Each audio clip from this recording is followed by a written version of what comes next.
Here. Member Hart, Member Krajewski, Member LaPlante, Member Ozad, Member Pachowski, Member Renahan, Member Rutledge, Member Schwarzy, Member Selman, Member Tornatori, and Member Zay.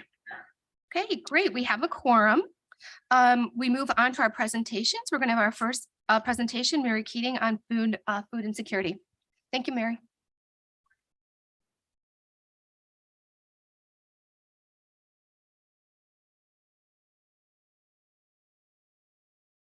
Good morning. Joe, do you have the presentation?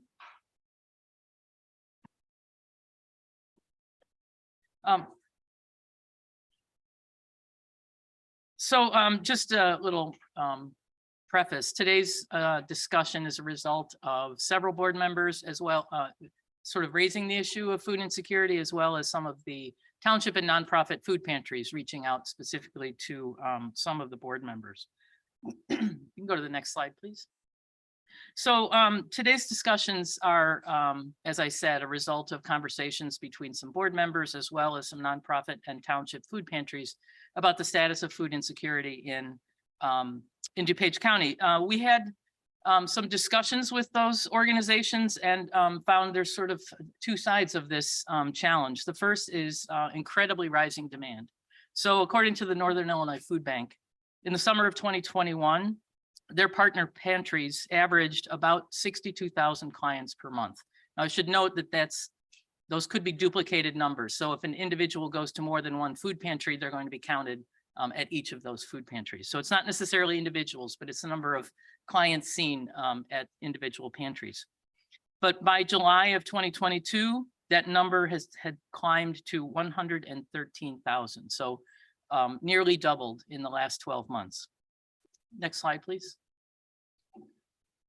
So in addition to the challenges that the food pantries and the network is seeing on the demand side, there's also significant challenges on the supply side.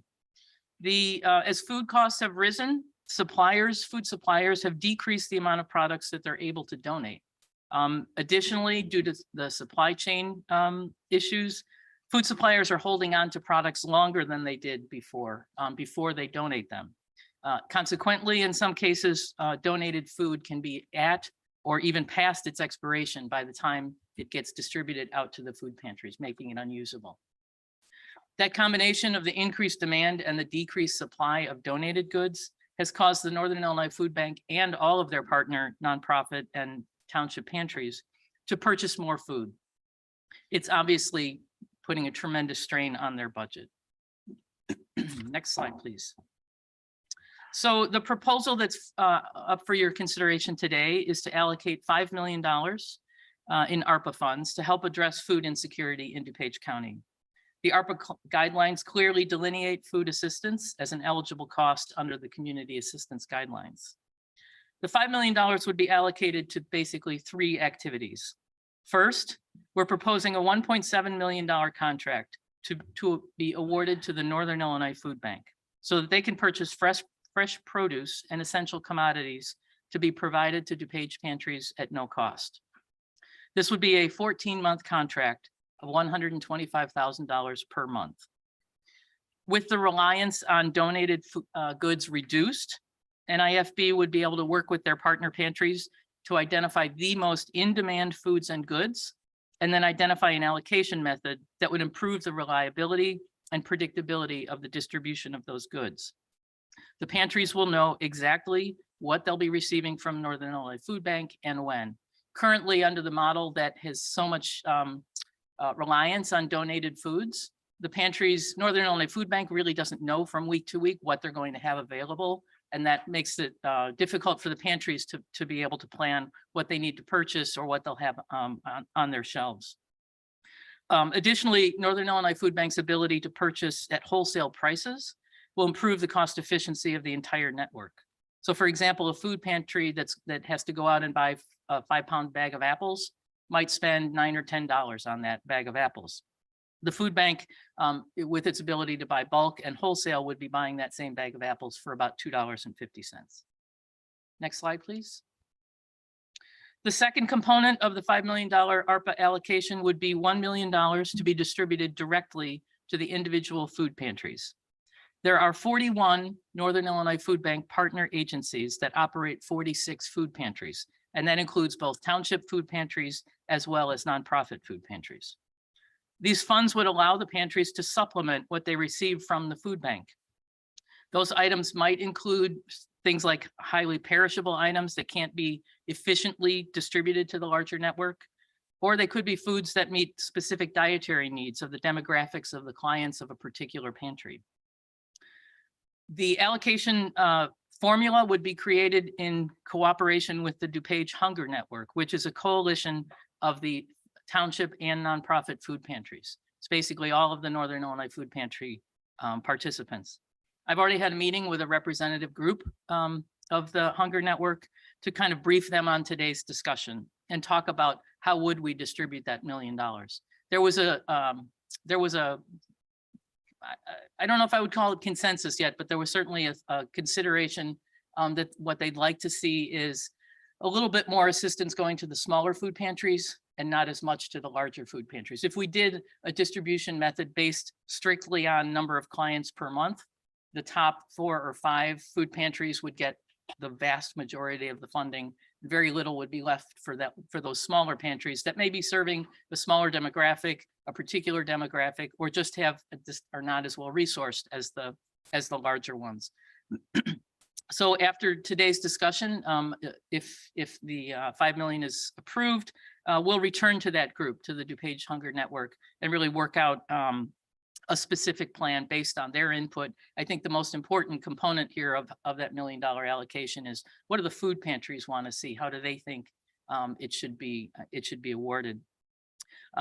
We envision coming back to the board in October with a final plan for how much each pantry would receive. Next slide.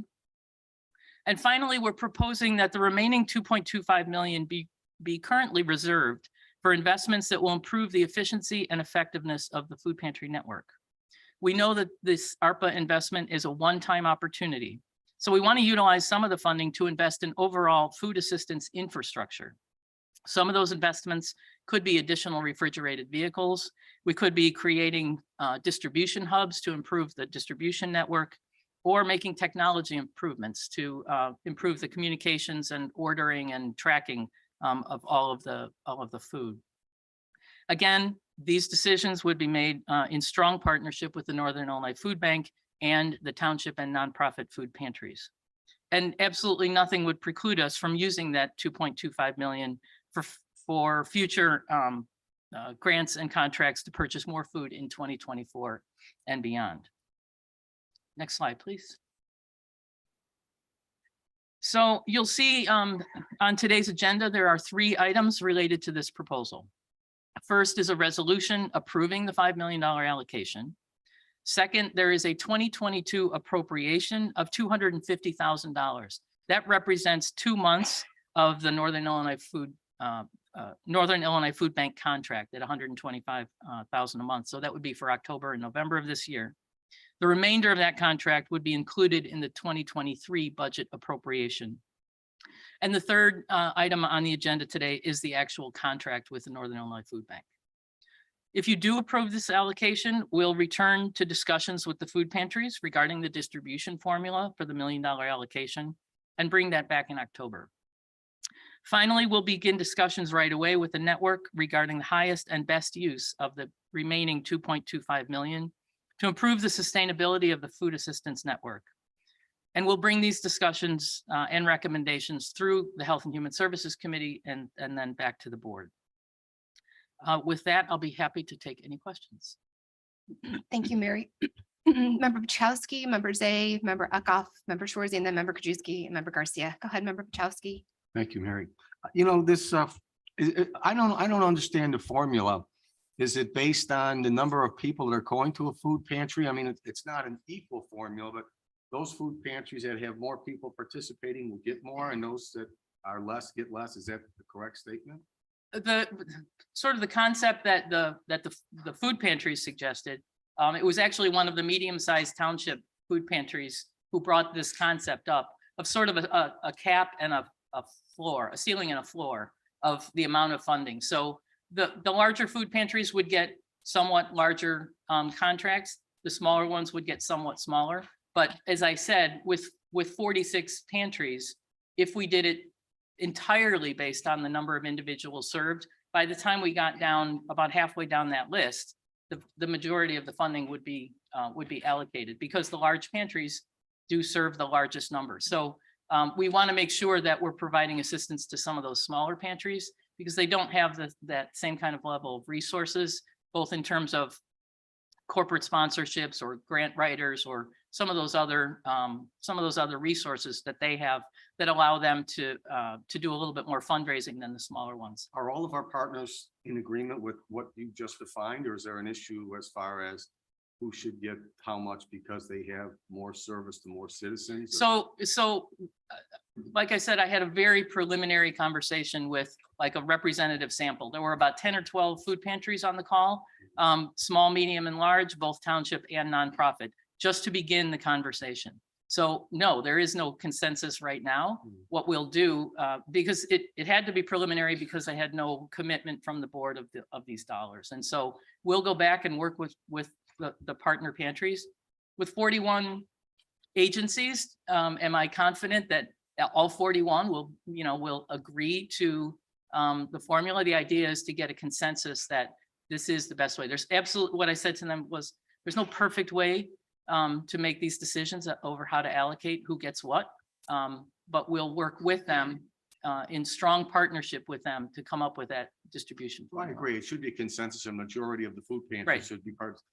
My last question is there an issue with food sitting at the Northern Illinois Food Bank? Is there, can't they just go from where you're getting it from right to the pantry rather than to the food bank, to the pantry? It seems to me, especially with vegetables and fruit, Right. there's a downtime there. And I'm just saying that I know one of the complaints I always hear about the food pantries in Addison is the produce they get is in terrible condition. It's already rotten. And maybe we get, not that the Northern Illinois Food Bank's the middleman, but maybe we go directly. Does that save a few days? So that's actually exactly what the food bank is considering doing. All right, so the way it works right now, as I said, the food bank relies very heavily on donated food. So donated food comes into the food bank, which is just over the DuPage border in Geneva. From the food bank, it is then broken down and distributed out to the pantries. With this contract, what they are contemplating and what their plan is to work to see if they can get direct distribution each week from the suppliers. Because this is purchased food, not donated food, they have a lot more control over what they get when the deliveries are. The way you've described is currently how dairy is provided to the food pantries. They are direct distribution from the dairy provider. So that's exactly the plan. But as I said, with that, what they'll do is work out the most in-demand commodities. So if it's, every food pantry knows every week they're going to get potatoes, carrots, rice, beans, whatever it is, they'll have sort of a fixed allotment.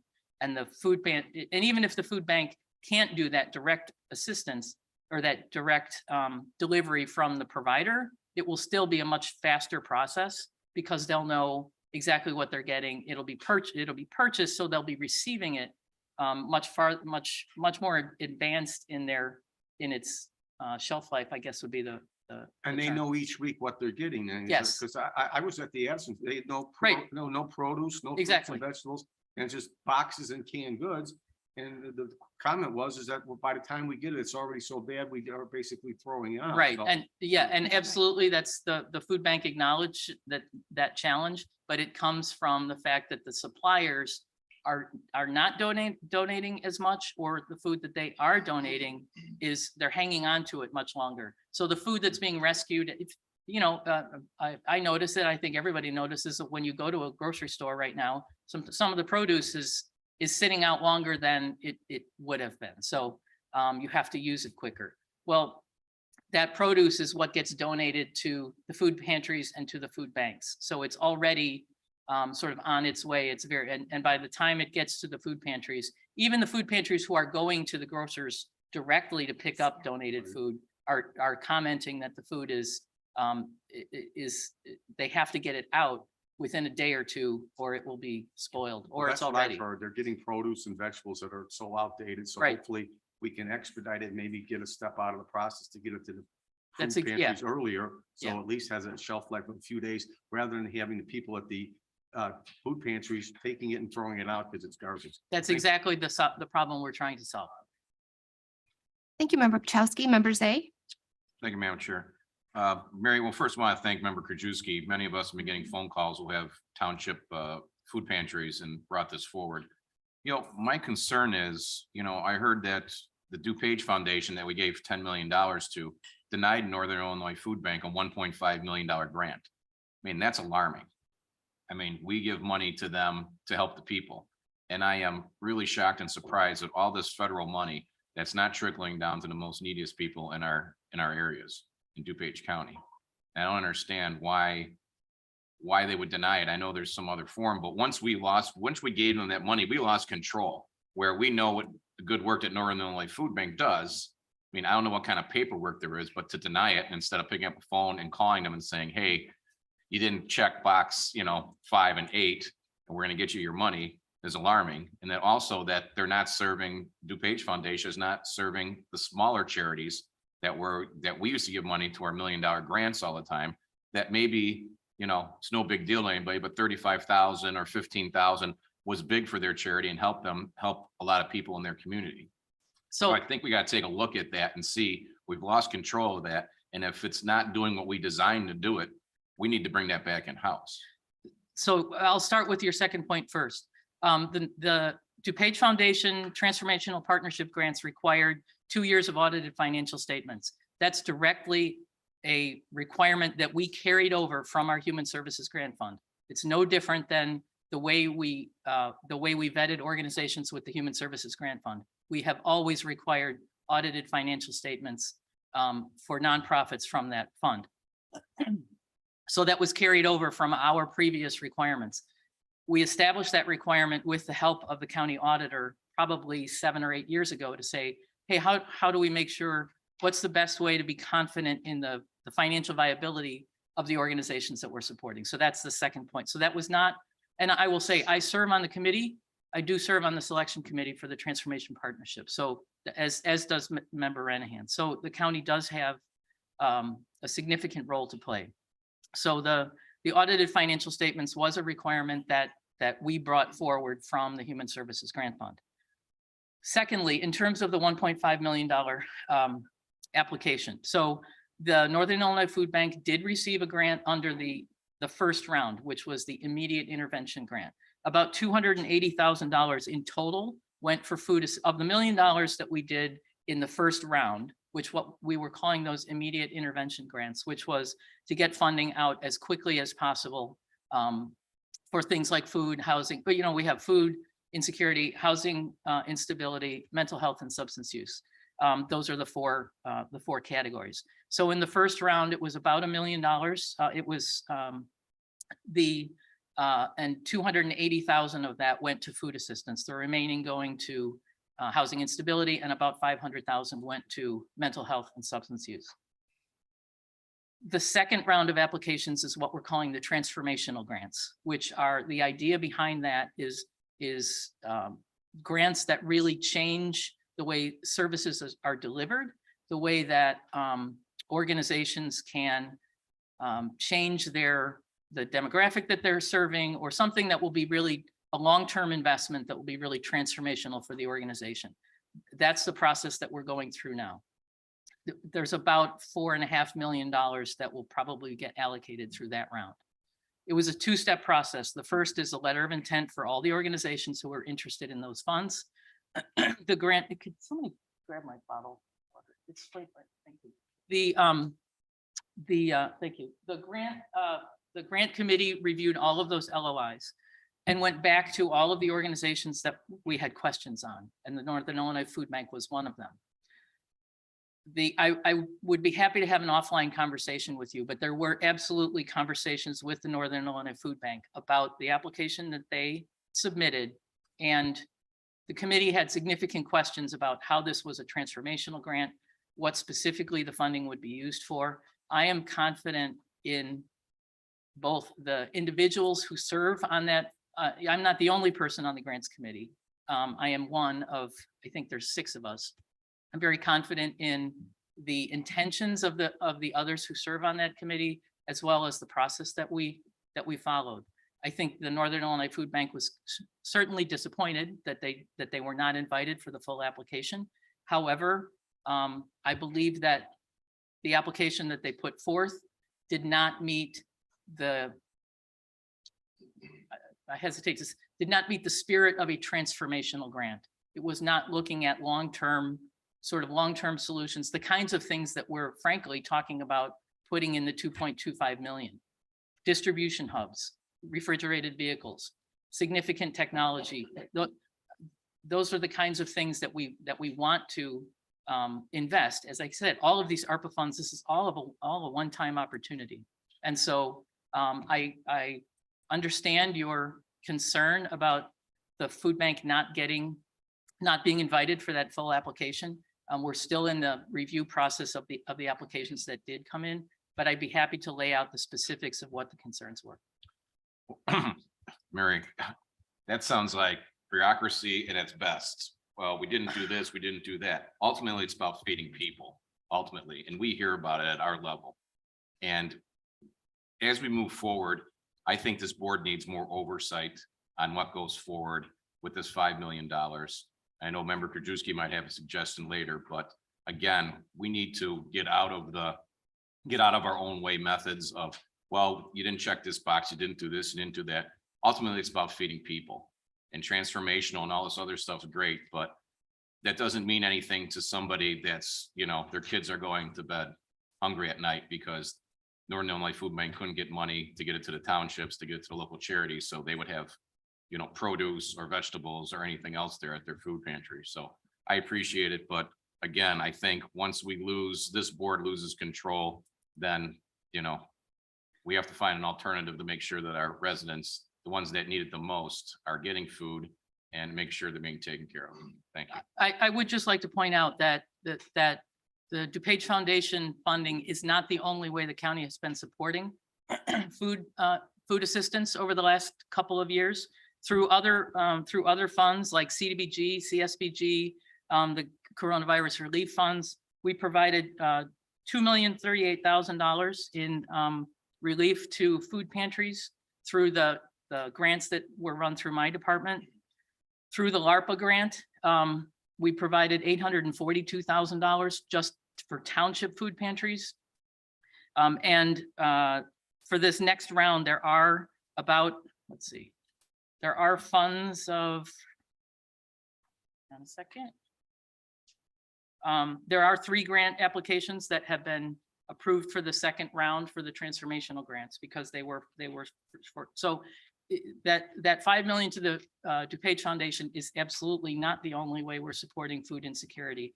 And to your point about county oversight, this $5 million that we're talking about today would be 100% managed by county staff and the county board. As Okay. you'll recall, the But DuPage the Foundation. townships are still struggling, and they're saying they didn't get a lot of that CARES Act money. That was more for, CARES Act and, maintenance and, hand gel and things like that. It wasn't for food. So there's a disagreement somewhere from some of our township food pantries and what you're saying. Yeah, I believe the CARES Act, many of the townships utilized their funding, the coronavirus or the CARES Act funding that was provided to townships, using those funds for their food. And that's of course, that's the one figure I don't have up here with me.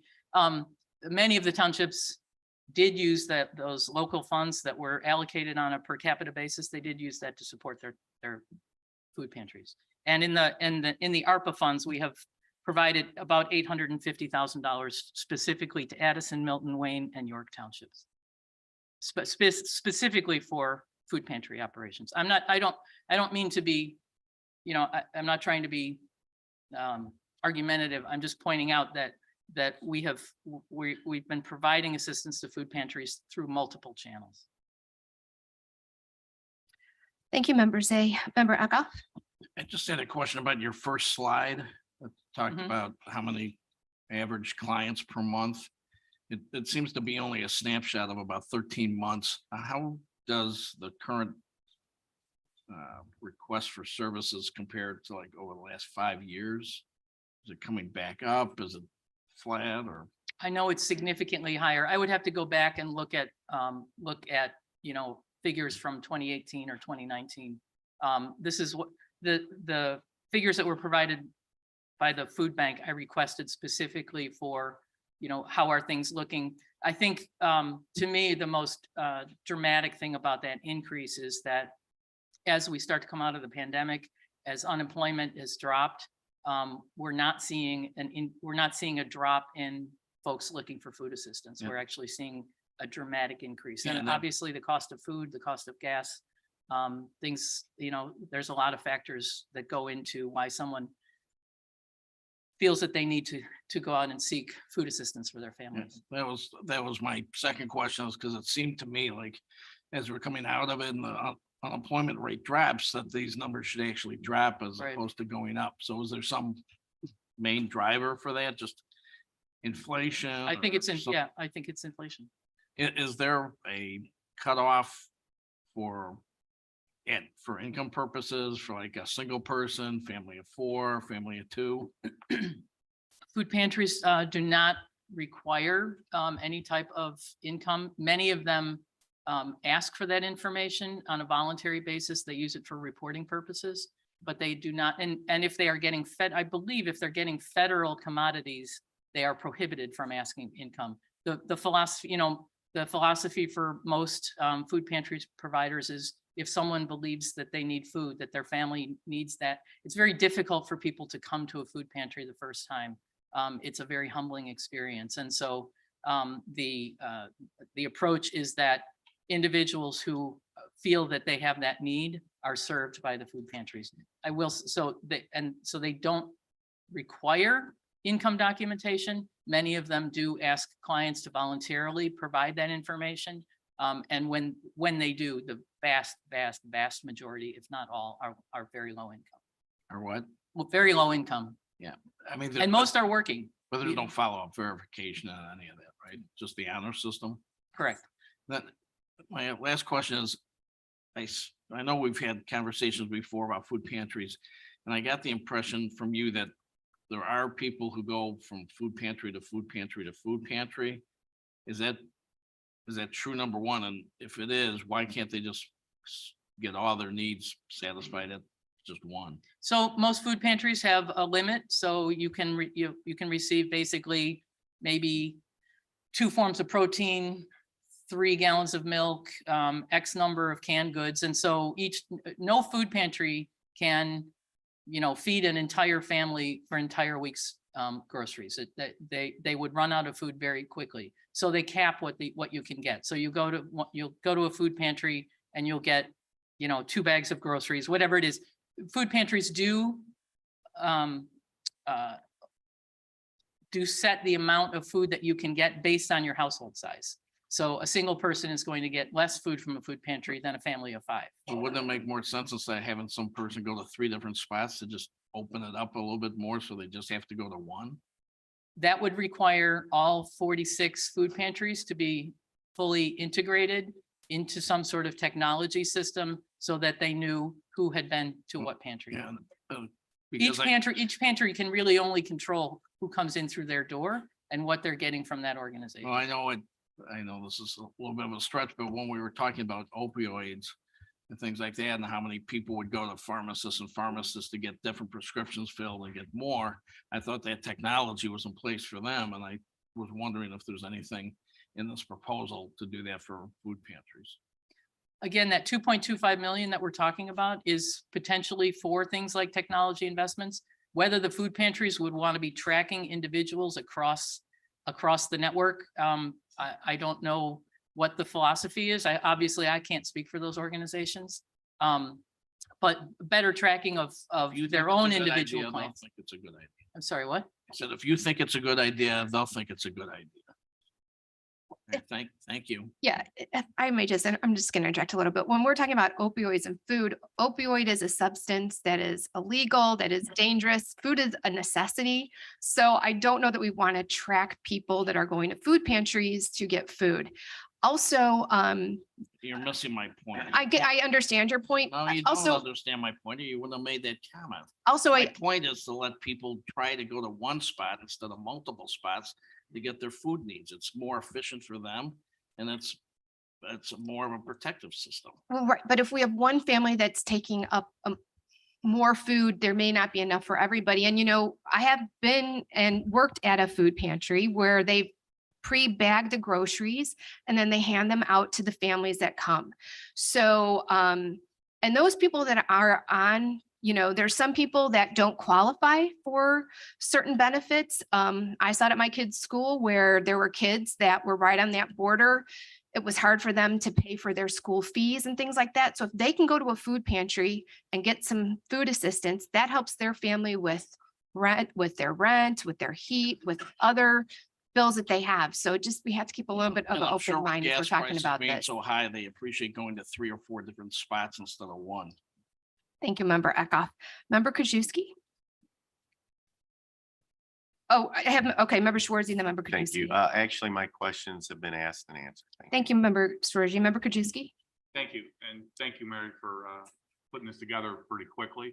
I know that a couple of weeks ago, I was working with the local fish pantry Fish and why they couldn't get anything from Northern Illinois Food Bank. A lot of what we heard today was either it was rotted or what they ordered on Monday wasn't there. Made a few phone calls, and then again, we brought everybody together, the Northern Illinois Food Bank, People Resource Center, 3 townships, Chairman Chaplin and I and staff, and in about an hour and a half, heard all the complaints that were going on that need to be solved. So clearly there's an issue that we need to solve. ARPA, food insecurity, was one of the main points of that. 175 million to date, we've given out 100,000. So clearly we need to put a program in place, but I think we also put in the ARPA funds, we also need something long-term too. Right.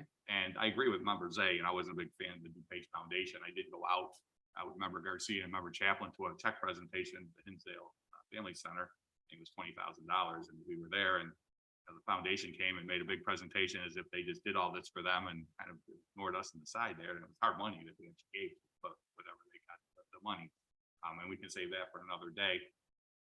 But I think going forward, there's a number of things we need to look at.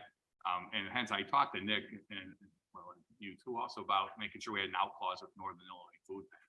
Because I think they, one, can do a really good job with getting stuff wholesale and bulk, where our food pantries are going out buying the stuff at retail. So there's, as you said, a big cost savings. The big thing that I at least heard from everybody was, in addition to the Northern Illinois Food Bank, which has limited dollars to buy fresh produce, most of what they get is off the shelves with their network from stores. And as we heard in the last 8 months from everybody, all the stores, whether it's Amazon Fresh Market, Costco, Walmart, Jewel, they're all being told by corporate to hold the produce longer. In fact, I mentioned that over the last 3 weeks to some residents, and they're like, yeah, I know stuff is rotted in the stores. And so what has been happening in the last 8 months is all these stores have been sending stuff to Northern Illinois Food Bank, which is almost rotted, if not rotted, and they've turned around and sent it to the food pantries. And they've told us, you and myself and the members, that they just basically dump in the garbage can. I mean, I think Addison made the comment that 85% of the truckload they just got was all rotted. And of that rotted, the 15% was good. Some of that got rotted because of the stuff that dripped. So they pretty much have to throw it out. Same with Wayne Township. They were, Randy Ramey was saying they were throwing everything out. They're just acting as a garbage can. So this fresh produce model is going to be very good because it's being fresh now. But clearly, I think there's a transportation issue that was identified by a lot of people. I know Northern Illinois Food Bank, they service 12 other counties. They would like everything to come to them, and they're working on a model. But I think that's where we need to have maybe a subcommittee created to kind of keep going to see what's going on as it moves forward. I think long-term, maybe regional hubs, or even as I've talked to people, taking it directly from the wholesale and bringing it directly to DuPage County. And that may be a future model where we can do that, where it comes directly to us because it saves the time. I don't know, but again, that's been identified. The other issue with Northern Illinois Food Bank, and I talked to the exec director several times, I think they'll do good, but what we heard in that meeting was sometimes they had the townships would go to pick up, or other food pantries to pick up, and they're told to go to Northern Illinois Food Bank on Tuesday, pick up the food. They show up there on Tuesday and they're being told by the people, why are you here? Well, you told me to come here. So there clearly was some issues there. And the comment they made in the meeting was, well, we have volunteers that help us. And I understand when you have volunteers, they may not always show up, or there may be some stuff lost there, but that's why I think we on a go-forward basis need oversight to monitor and make sure Northern Illinois Food Bank is getting the stuff and delivering it to us. And if that's not working, and we'll work with our townships and our other food pantries, we also look at another model. People's Resource Center raised the issue here in Wheaton. I guess they're buying multiple buildings and starting a campus. So maybe that's going to be a regional hub. I don't know, but something long-term. And then your funding formula that made a little bit of sense about getting some to the smaller ones. I know you mentioned the CVG money that went out, and I remember the discussion about that. And we did that based on poundage coming from Northern Illinois Food Bank to the food pantries. However, i.e. some townships like Addison said they threw in 600,000 of their own. Wayne Township, they stopped going to Northern Illinois Food Bank, so hence their poundage was down, but they had other resources. And therefore, I think maybe you and I talked that Addison is feeding families is 3.8% of the county, but based on what they get from Northern Illinois Food Bank is 0.8. So figuring that funding formula and maybe even doing the smaller ones, because what I heard from Fish and also some of the other pantries is, and this goes to Member Eckhoff's question, in 2020, we had a lot of private donors because the coronavirus hit and they had all these private donors giving food to pantries. From a couple of few, I haven't talked to, all 46, but just a few I've talked to, they're 2021 and forward, it dropped off 60 to 70% what they're getting from the public. So they're getting less resources from the private sector. So, and I think it is the inflation demand going up. So again, I would suggest, because we got 3 issues, to monitor Northern Illinois Food Bank, figure out a funding formula for all our food pantries and how we do it, and also the transportation issue. We talked about refrigerated trucks. There's an issue, we got one sitting here that we may be able to use. And some of the local food pantries, like you said, get the milk and dairies, eggs directly on a frozen truck. So that may be something we can satisfy regardless of Northern Illinois Food Bank. So I would suggest we have a committee that kind of monitors this, but also looks for the long-term solution. This will help this 5 million, but figuring out how can we maybe get fresh produce here into DuPage County. Again, Northern Illinois Food Bank represents 12 counties, so I know they sometimes they want to look at the whole model also. So, but they got a great job in putting this together this quickly and getting this money out. So Thank you. And thanks for your leadership and interest in this topic. One thing I just want to point out. Yes, the funding that we gave out in like 2020, we based it on the poundage amounts through the food bank. That was the quickest way to get funding out. We wanted to be sure that we tried to represent, where are the majority of residents going for food assistance. One of the things the food bank is working on right now, to your point, that if they're not getting funding, if you do it just on poundage from the food bank, but they're not getting things from the food bank, they're going out and buying things doesn't really represent. So in that formula, what we'll be looking at, and the food bank has already started reaching out to all of the pantries to say, what do you get from the food bank currently? What do you get from donated products? What do you get? What are you buying? How much are you spending? And then how many people are you serving to get a much more robust representation of the activity that's going on at each pantry, rather than just, well, you get X amount from the food bank, so you're going to get these dollars. It's no, what's the full picture of assistance that you're providing? thanks. And the one last thing is, I know Northern Illinois Food Bank, Julie Urkel called me, right after we had kind of had this meeting, said we can also do, that's why we have some extra money in there, but they can go wholesale and buy a lot of diapers. So I said, remember Rutledge would love that if we could get a bunch of diapers here. So that's another thing and that's some of the things that the food pantries actually That's what they're buying. had requested also in talking to them is, they get the fresh produce, but they're using their own money to do that. So that's going to be great. They have the storage too. And so there's going to be a large purchase of that. So we should have. Yeah, that 125 a month was broken down 90,000 a month for food and 35,000 a month for diapers, personal hygiene products, laundry detergent, the kinds of things that most pantries now are going out and buying. Right. And so buying it wholesale is going to save us the 35%, et cetera, which will just provide more at the best cost advantage. So, good job on putting that together. Thank you. Yes, thank you, Member Krajewski, and thank you for your leadership. And, we can't talk about a subcommittee of finance or subcommittee of HHS, so we'll get together and talk about that. So thank you very much, Member Garcia. Thank you.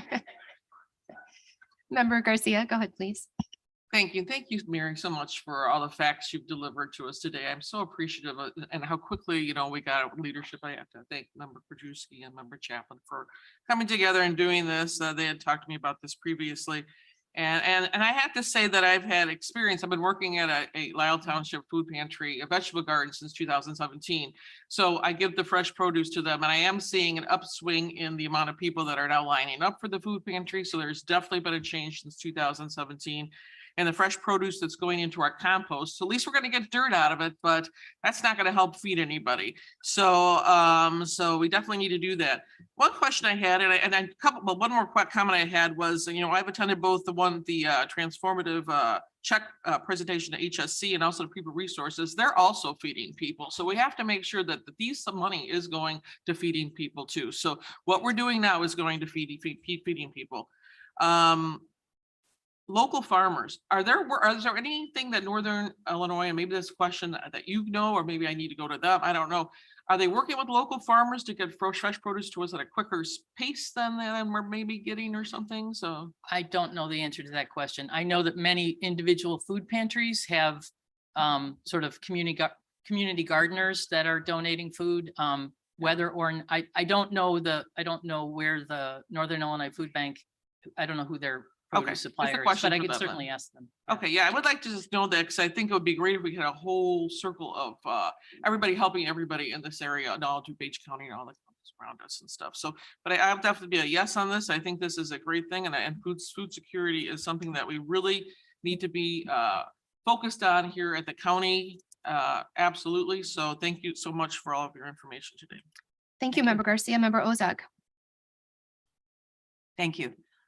First of all, thank you, Mary, for this presentation, and thank you to Member Krajewski and Finance Chair Chaplin. My particular concern, you've reminded me of an incident that I experienced in late 2020.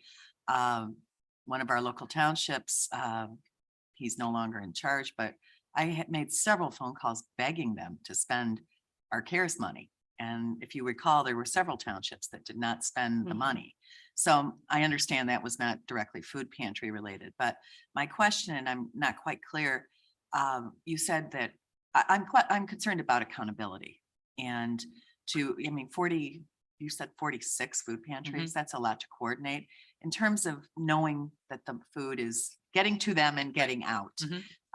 You said you said that the county will be monitoring, or will it be via the Northern Illinois? So Okay. the $1 million will actually be, those will be checks that'll be cut by the county, and the pantries will need to provide receipts that Okay. demonstrated that they used, those funds for food. In terms of the Northern Illinois Food Bank, what they did, what they do is they'll get reimbursed on a monthly basis, and they'll have to, they will have to show receipts each month of what was purchased and what was allocated for DuPage pantries. Okay, thank you. Okay, thank you, Member Ozag. Member Salmon. I'll pass. Thank you. Thank you, Member Rutledge. Thanks, Chair Chaplin. Thank you, Mary, for your presentation this morning, and thank you and Member Krajewski for pulling all of this together. Member Krajewski had told me last week that the diapers were going to be part of this, and that made me very happy. But I asked at that point if hygiene products could also be added, so I'm very pleased to see that added, and even a step further with laundry detergents and things like that, because those things can really run up a grocery bill. So thank you for Sure. including that. And the Northern Illinois Food Bank, when we brought that up, they were like, we are here to provide what the food pantries tell us they need. And so they are, they're working with all of the pantries to identify specifically what they want. But I know that diapers they're very expensive, and it's a huge, it would be a tremendous benefit because so many of the pantries are buying them. Well, I think from a feminine hygiene perspective, I Right. think most mothers are going to want to try to feed their child before they, Yeah. purchase those items. Right. And I just think from a self-esteem issue that's a really important thing. So thank you. Okay, well, thank you so much, Mary. Thanks for all your work. Thanks for pulling this together so quickly. You did a great job on everything. Thank you. Thank you. Okay, and with that, we move on to our next presentation. We have our adult cannabis business proposed text amendment for our county zoning ordinance. Good morning, Paul.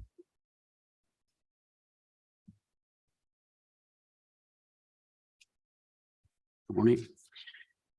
So we have been tasked by this committee and also the County Development Committee to develop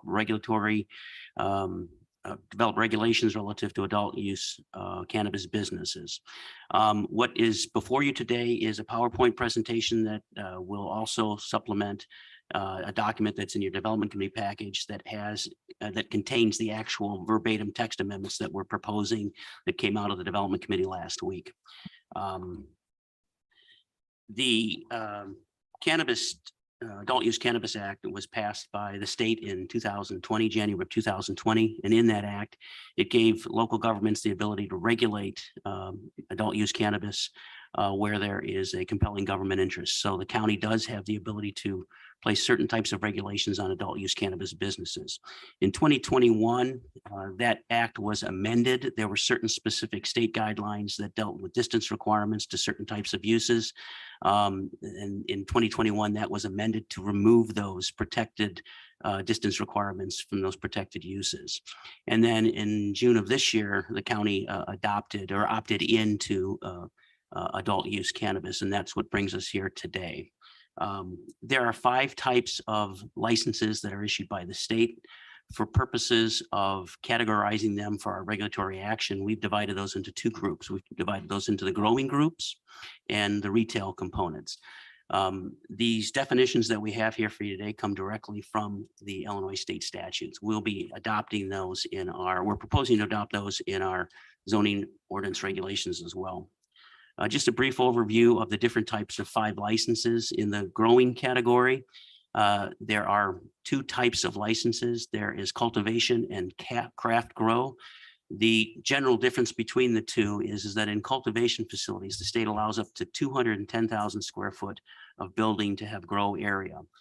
In the craft grower category, which is still in category group 1, the state allows for up to 5,000 square feet of grow area with the ability to increase that up to 14,000 square feet, depending on the need in a particular area.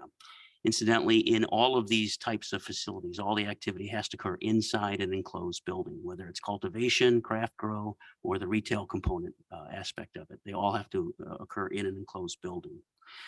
In category 2, once again, that's not from the state statute, it's from our own categorization. And in category 2, that's more of the retail component of adult use cannabis businesses. We've got the dispensing organizations, which is where one can go and actually purchase at retail adult use cannabis products. In addition, there is infusion. That's where you can infuse cannabis into other types of products. The best example of that would be a gummy bear, pretzels, or chocolate, things like that. And then the final 3rd category in the group 2, is transportation. In order to transport cannabis to and from cultivation and craft grow facilities, you have to be a licensed transporter. And there's certain components to being a transporter that you have to follow under the state statute. So those are the 5 categories of licenses that the state issues. Those are the 5 categories also that the county is proposing to regulate in the DuPage County zoning ordinance. Relative to the group 1 categories, which is once again growing, some of the distinguishing features of those is the size difference in terms of where you can grow. As I said before, for cultivation, it's up to 210,000 square feet under roof. For craft grow, it is 4,000. In craft grow has to be located per state statute in a non-residential zoning district, cannot be located in a residential zoning district. In addition, you have to have distance requirements from other craft grow of 1,500 feet. In relation to craft grow and also cultivation, you have to be licensed by several agencies of the state. You have to engage in a surveillance and security protocols with the state, fingerprinting, and that's all related to state licenses. When you get into group 2, in the retail component, there are state requirements that the state has in place. As I mentioned before, in 2021, the state removed some of the distance requirements that for instance, dispensary facilities have to be located from protected uses. Protected uses are uses where there are vulnerable and impressionable populations such as schools, daycare facilities. However, in the state statutes, there are some specific regulations that dispensary facilities have to follow. For instance, they can't be open before 6 a.m. in the morning, have to close by 10 o'clock at night. Once again, there are security and surveillance protocols that have to be in place under the state statute. And in addition, there are requirements that you can't have more than or less than 2 people in a facility at any one time. Your surveillance and security detail has to be up and operating. If it goes down, you have to shut businesses.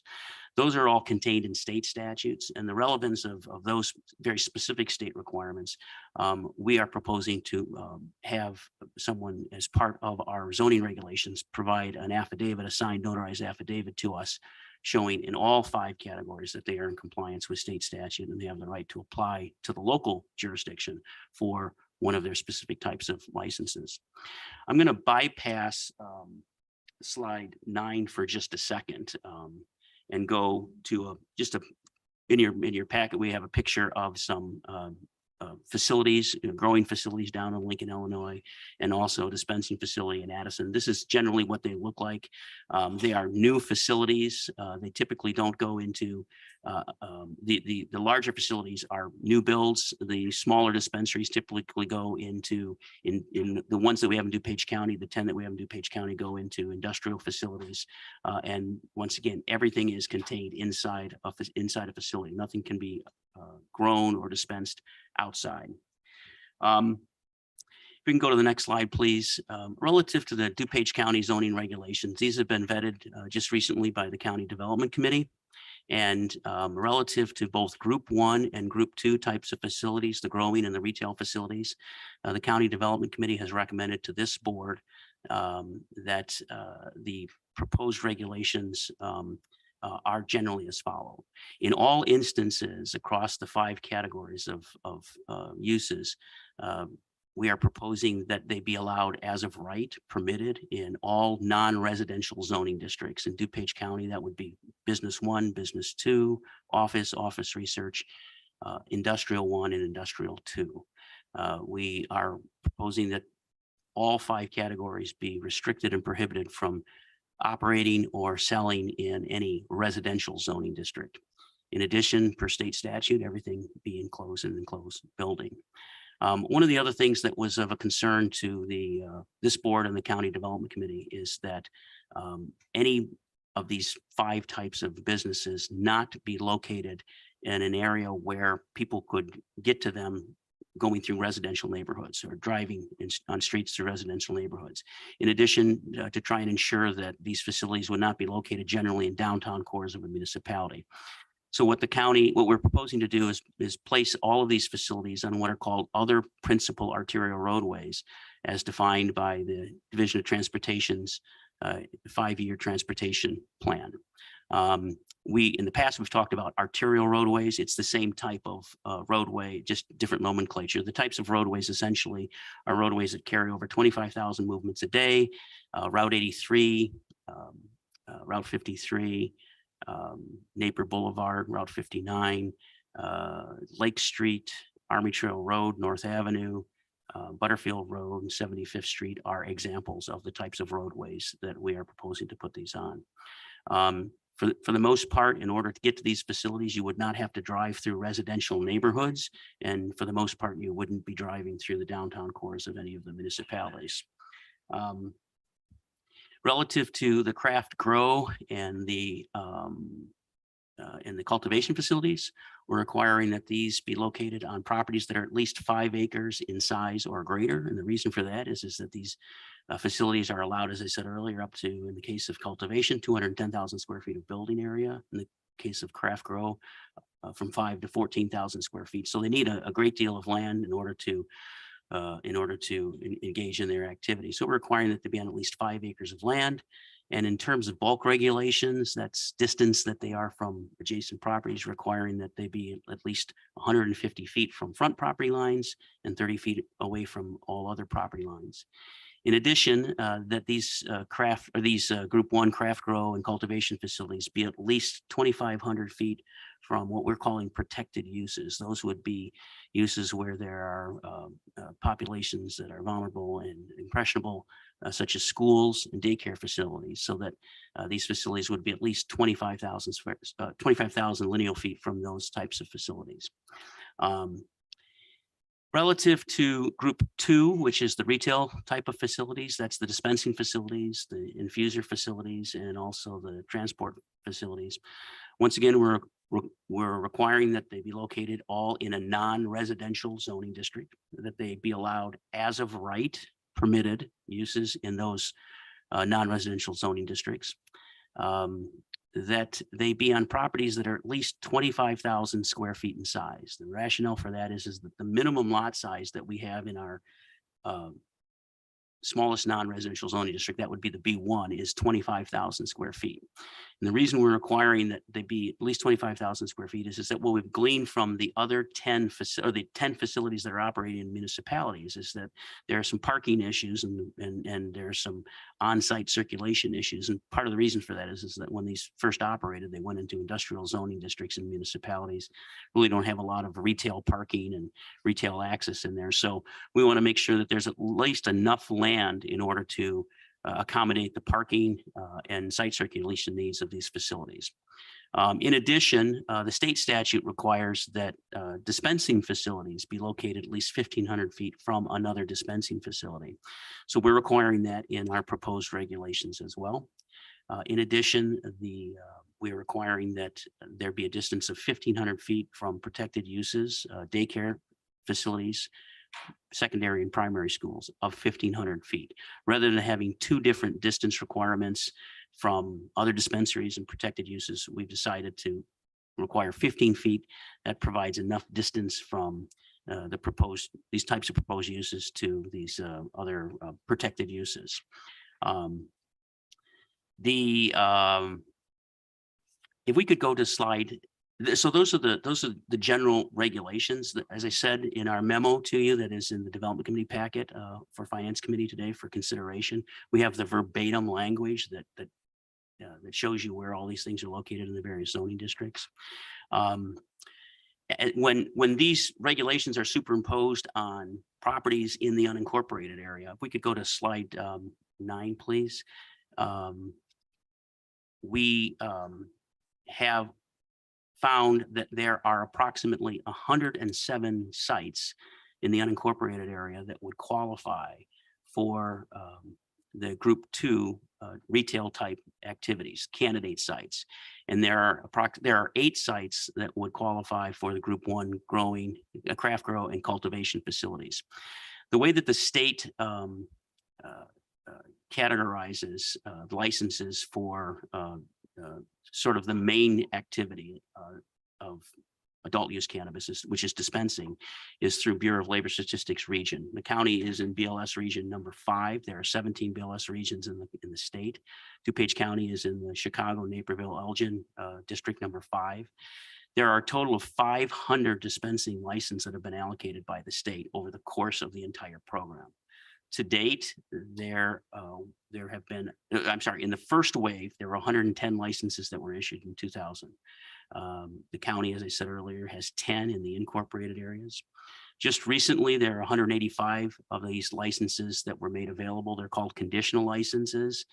Conditional licenses from the state were issued after a court order was settled in July of this year, and those are licenses that are allocated to licensees to then go to the local government and see if they can get their zoning entitlement. So there's 185 of those out there. In our Bureau of Labor Statistics, the District 5 or Region 5 is entitled 119 of those licenses. As I said before, there are 10 dispensaries in the incorporated area, and we've shown you a map of them. If we could go then to, if we could go down to page 14. So what our GIS department has done relative to our proposed text amendments, relative to the state statutes, and relative to the candidate sites that we've identified would be available. Now you can see here that we have listed 107 possible sites in the unincorporated area for dispensary and retail type facilities, and for growing facilities, there are 8 sites. We've broken them by county board district, and you can see that that there are certain areas of the county relative to dispensing where there are no sites available, for instance, in District 5. One of the reasons for that is that we already have several dispensaries in District 5 that essentially knock out the ability to have sites in District 5. Relative to the Group 1 facilities, the growing facilities, there are a few districts that don't have any available sites in their district. If we can go to the next slide, Wendy. As part of your packet as well, the GIS has developed an interactive map. We'll try and bring that up. Essentially what that map does is it shows every actual site and generally the areas. If we can zoom in a little bit, there are 3 colors up in this map.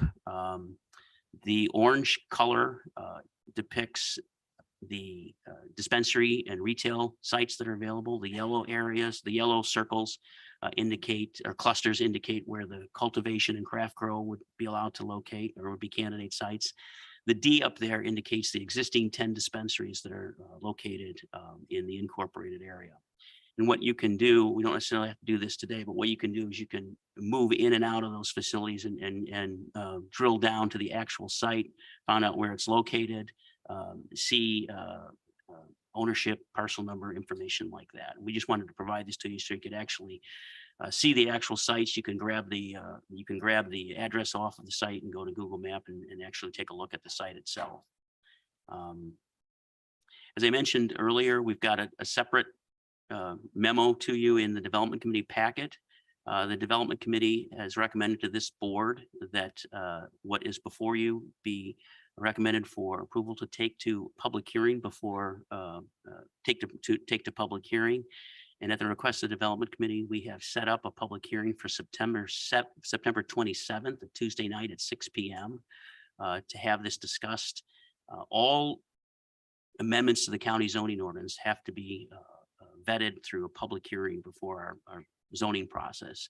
And we have once again set that public hearing date up for September 27th with anticipation that it would get to the county, back to the County Development Committee on October 4th, and then potentially to County Board for its full consideration on October 11th.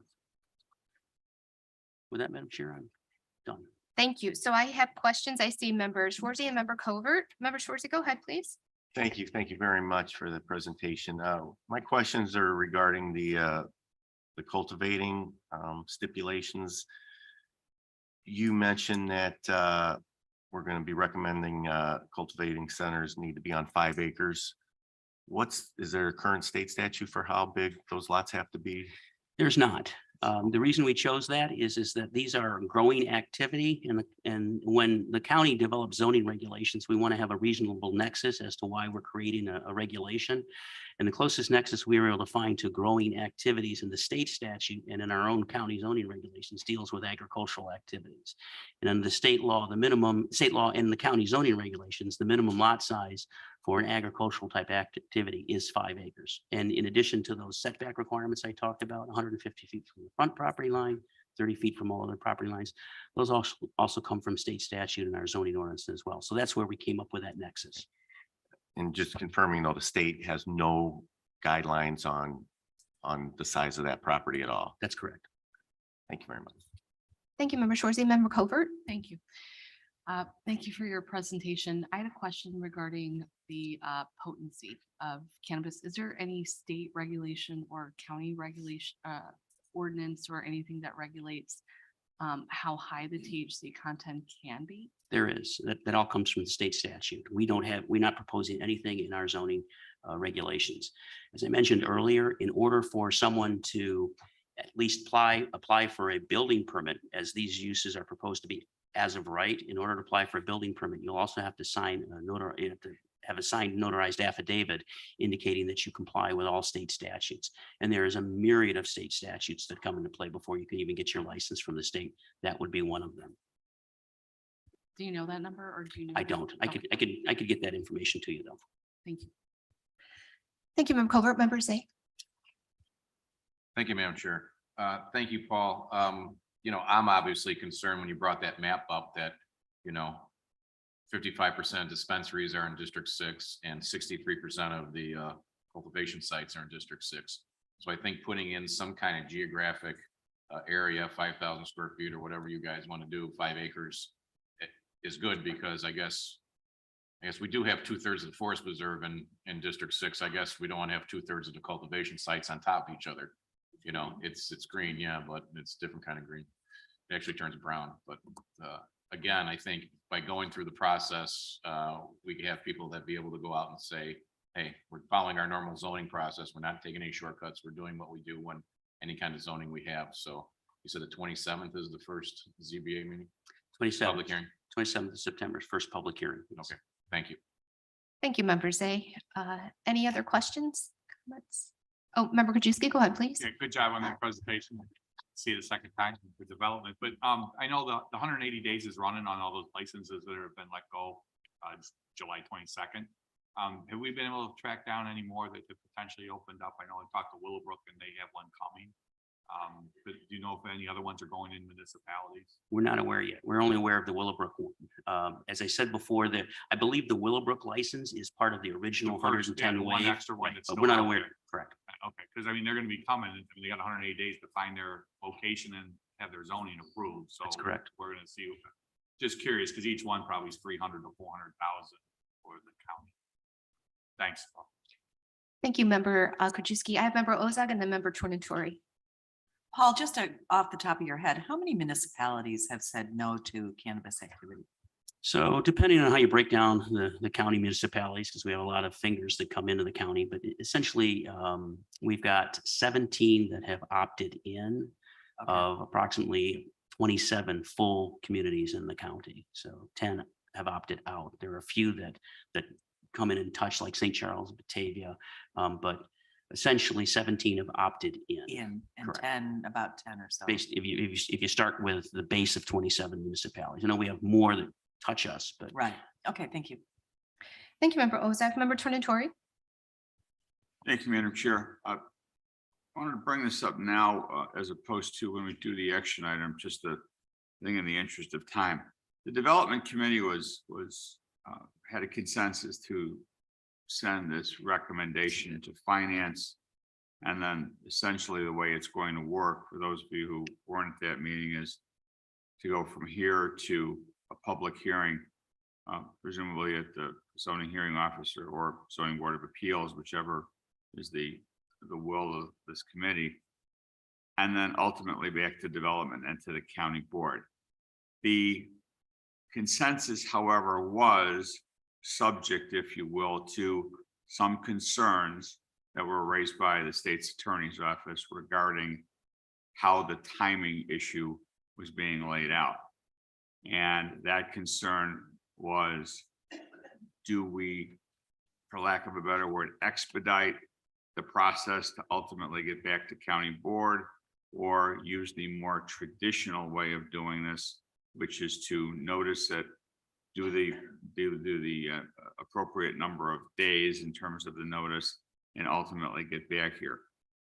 I know that the state's attorney had some concerns. I know that they've issued either a memo or some kind of internal issue with it. And if it's okay with you, Madam Chair, perhaps now would be the appropriate time for state's attorney to bring that forward to us. I know they're prepared to do it so that we can discuss it, maybe kick the tires on it. So when we get to the action item, we know exactly what we're voting on. Yes, that's okay fine. with you. Yeah, great, good suggestion. Go ahead, Connor. Thank you.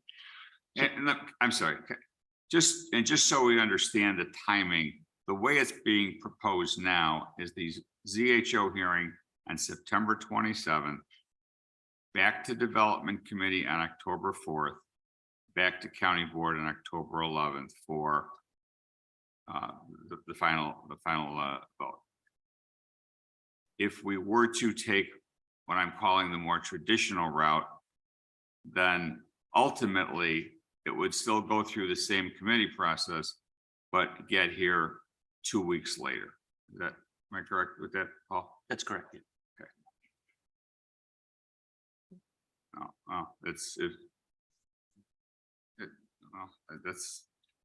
It would get back here, the county board on October 25th, based on what your memo was to me. Correct. which is 2 weeks later than the, again, expedited way of going with it. And then Connor, you want to weigh in on it? Our office has consistently expressed concerns wherever there's been a request to expedite zoning text amendment proceedings. The county does not and should not expedite proceedings based on potential economic factors or the request of potential beneficiaries. While in this case, a hearing 16 days after notice meets the minimum statutory requirements, there are likely challenges to that timeframe. The Illinois Supreme Court has found that due process requires owners of property affected by zoning amendments be afforded the opportunity to present their objections, and has held that strict compliance with statutory notice provisions by itself does not guarantee a resident's due process rights have been protected.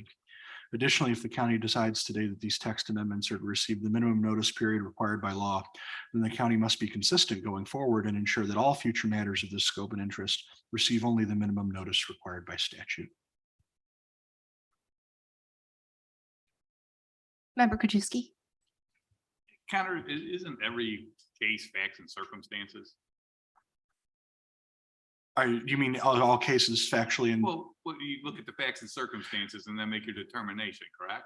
generally speaking, if you're dealing with a zoning matter or a due process claim or equal protection claim, they are very fact dependent. It's difficult to be technically Procrustean, but if you're looking at one interest, you should try and treat all those interests equally. Paul, I'll just ask you a question. So every municipality in DuPage County has their zoning in place currently for this type of use.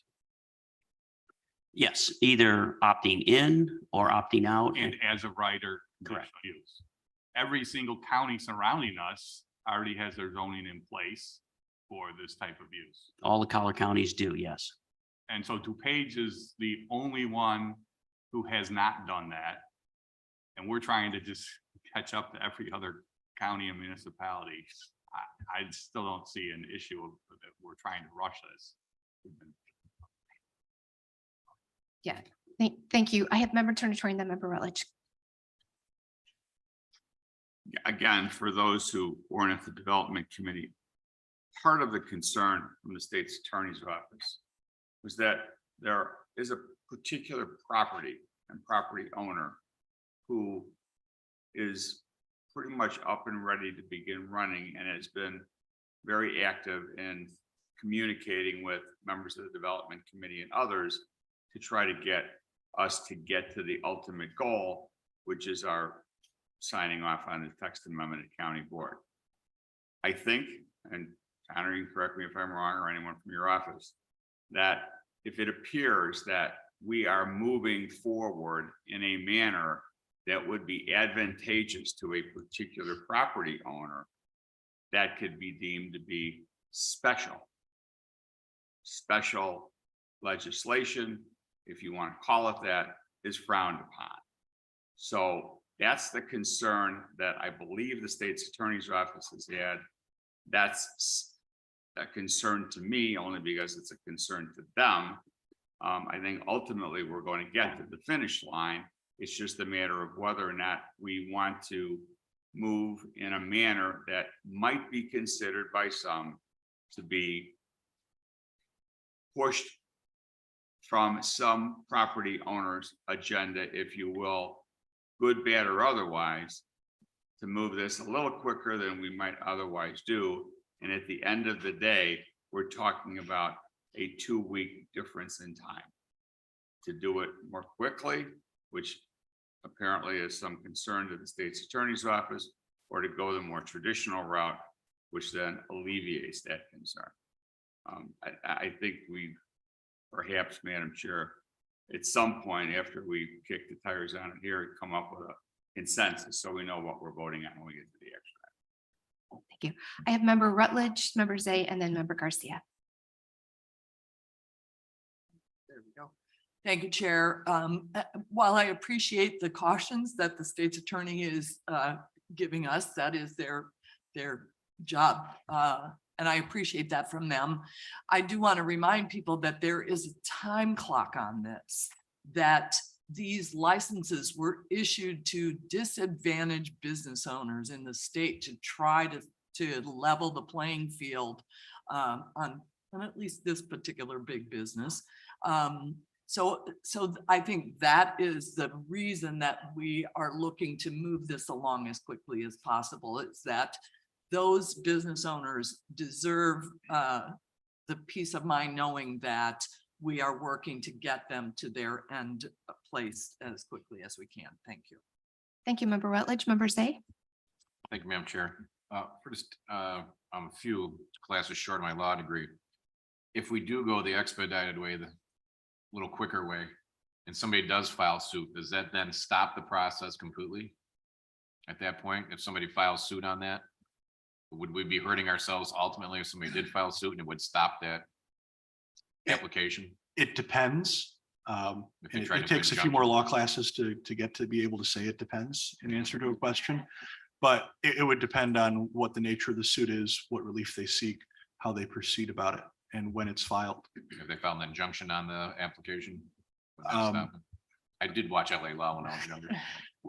Potentially. I mean, I can't speak as it takes a filing fee and a stamp to basically file a lawsuit. So it's hard to comment on what could happen, but there's a lot of possibilities. Okay, thank you. Thank you. Thank you, Member Zay. I have Member Garcia, then Member Ozak. Yeah, thank you. And thank you, Paul, for the presentation. I know in development, when I heard that there was a concern by the state's attorney's office, I took it seriously. But what I'm also taking seriously is that this has been on the discussion block for at least 8 months, if not longer. So there has been a lot of time for this to be discussed and to be out in the media and to have people be aware of that this has been an issue going on. So I don't think this is a 2-week rushing this or anything like that. I also believe this is a change in the text amendment.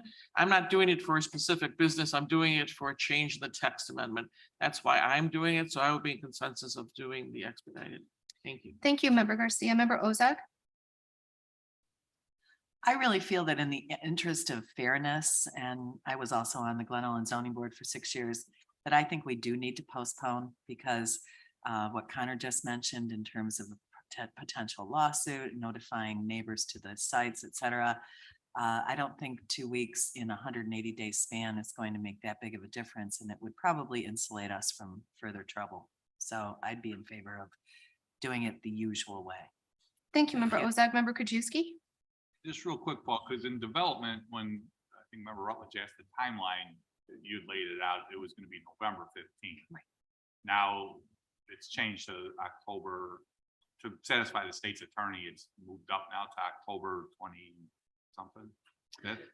So originally development, when we looked at our schedule for zoning, the zoning board of appeals meets every Thursday night, and the zoning hearing officer meets essentially on call.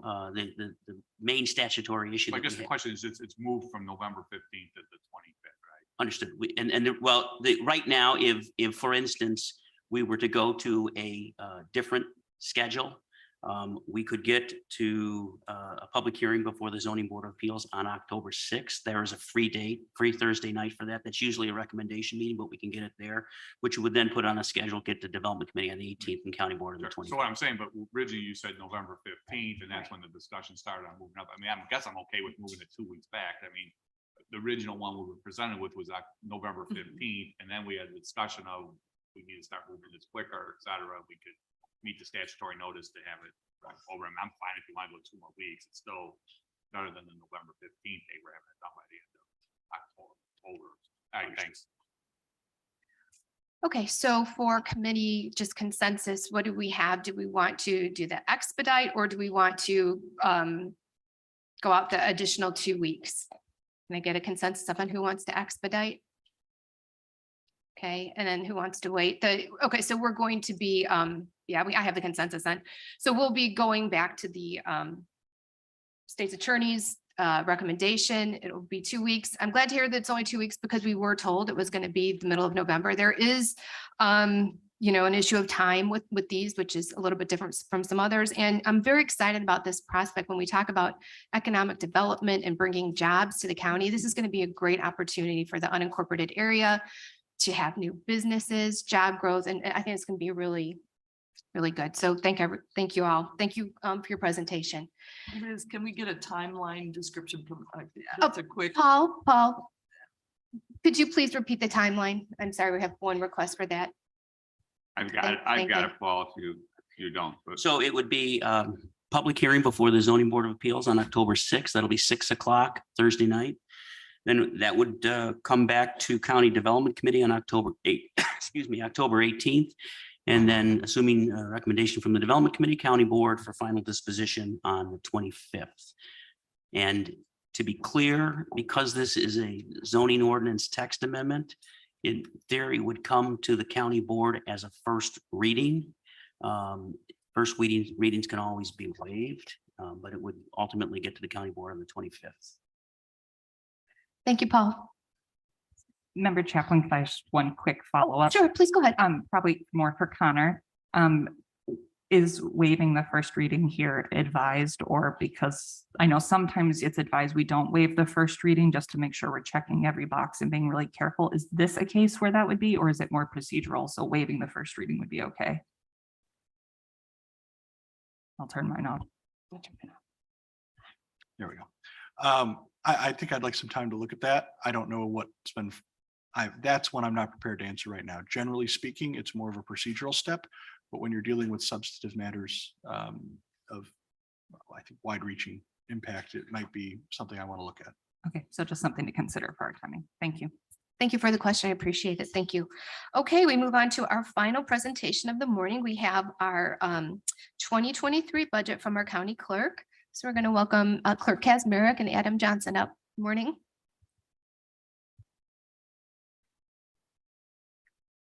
Good morning, Chair Chaplin and Finance Committee members. I think that some of you might find my Marlon Brando Godfather impression rather entertaining. I apologize. I'm recovering from laryngitis. So in the interest of preserving my voice, I'm going to have my chief deputy read my speech. Thank you.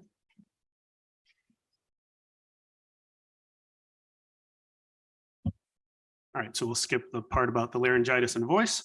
I'd like to begin the presentation today by discussing some of the accomplishments the county clerk's office has been able to achieve with the county board's support and partnership. The 2022 primary election was a tremendous success. Staff, election judges, and most importantly, voters were enthusiastic about our new voting equipment. Feedback was exceptional all around. In just 7 months, the clerk's office implemented and launched the new 100% paper voting equipment. DuPage became the first and only county in Illinois to offer the option to vote anywhere on election day. Nearly 13,000 voters out of 96,000 ballots cast out of 96,000 cast ballots outside their precincts on June 28th, which led to DuPage having the highest voter turnout in the Chicago region. I can't begin to list all the improvements with this equipment. For one, we were able to effortlessly tabulate write-in votes. Previously, this would have been tedious and labor intensive. We share the success with the members of the county board. Your approval of the funding last year to purchase state-of-the-art voting machines made it possible. Thank you for providing the clerk's office with the resources to make our county a model for the state. Whenever possible, our office looks for opportunities to benefit the wider county as well. I'm pleased to announce that the DuPage County Fairgrounds main parking lot will be completely repaved thanks to a $585,000 polling place accessibility grant the clerk's office received last week from the Illinois State Board of Elections. The fairgrounds serves as DuPage County's most popular polling place during early voting and election day. Total grant money the clerk's office has obtained to date for improvements to the fairgrounds parking lot is $734,000.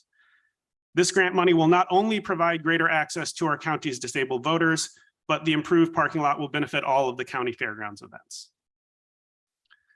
The clerk's office continues to work diligently with the treasurer, supervisor of assessments, and IT department on the implementation of the Tyler tax software scheduled to launch in December. Also, in partnership with the IT department, by the end of the year, we look forward to merging our two office websites into one. The clerk's office has challenges unlike what other offices on this campus are facing, but totally like what county clerks across the state and election administrators across the entire country have right smack in front of them. The rhetoric regarding the administration of elections is not just reckless, it's dangerous. We're in uncharted waters as we come into the first general election since January 6, 2021. Not a week goes by where our office does not receive alerts as to real threats facing election officials and workers across the country. We thank Craig Diekman and the staff of the Office of Homeland Security and Emergency Management for keeping our office connected with state and federal agencies to keep our voters, election judges, and staff safe. We also thank Keith Briggs and the County Security Department for active shooter training and working with us to improve safety for our employees on the 421 campus, because words matter more than ever. It's no secret that election workers are leaving their jobs. Here are just a few recent headlines. From CNN, alarm grows as more election workers leave their posts ahead of Election Day. The article brings up that there has been a 30% turnover among local election officials in Texas since 2020. From Salon, election officials preparing for worst case scenarios, violence around the midterms.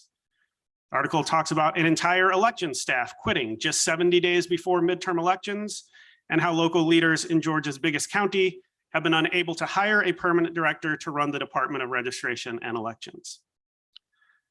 From ABC, false accusations of election fraud prompt some election workers across the US to quit ahead of Election Day. This article states that in the 3 months until Election Day, election offices in at least 9 states, including Colorado, Arizona, Nevada, Texas, and New Jersey, have seen a new wave of departures and early retirements. These headlines and many more similar such out there are why the clerk has given raises to staff and why the office has requested an additional 10% in regular salaries for 2023. Clerk says she has a dedicated and hardworking team, but even they have limits. DuPage County must invest in our staff so that the county can continue to serve the citizens, be it in elections, vital records, or tax extensions. It takes years to become an industry expert, and the clerk is proud of the professional staff she has assembled in the county clerk's office. Now I'm going to skip the sentence where, in the interest of preserving her voice, she was going to turn it over to me to discuss some of the figures and pull out that portion.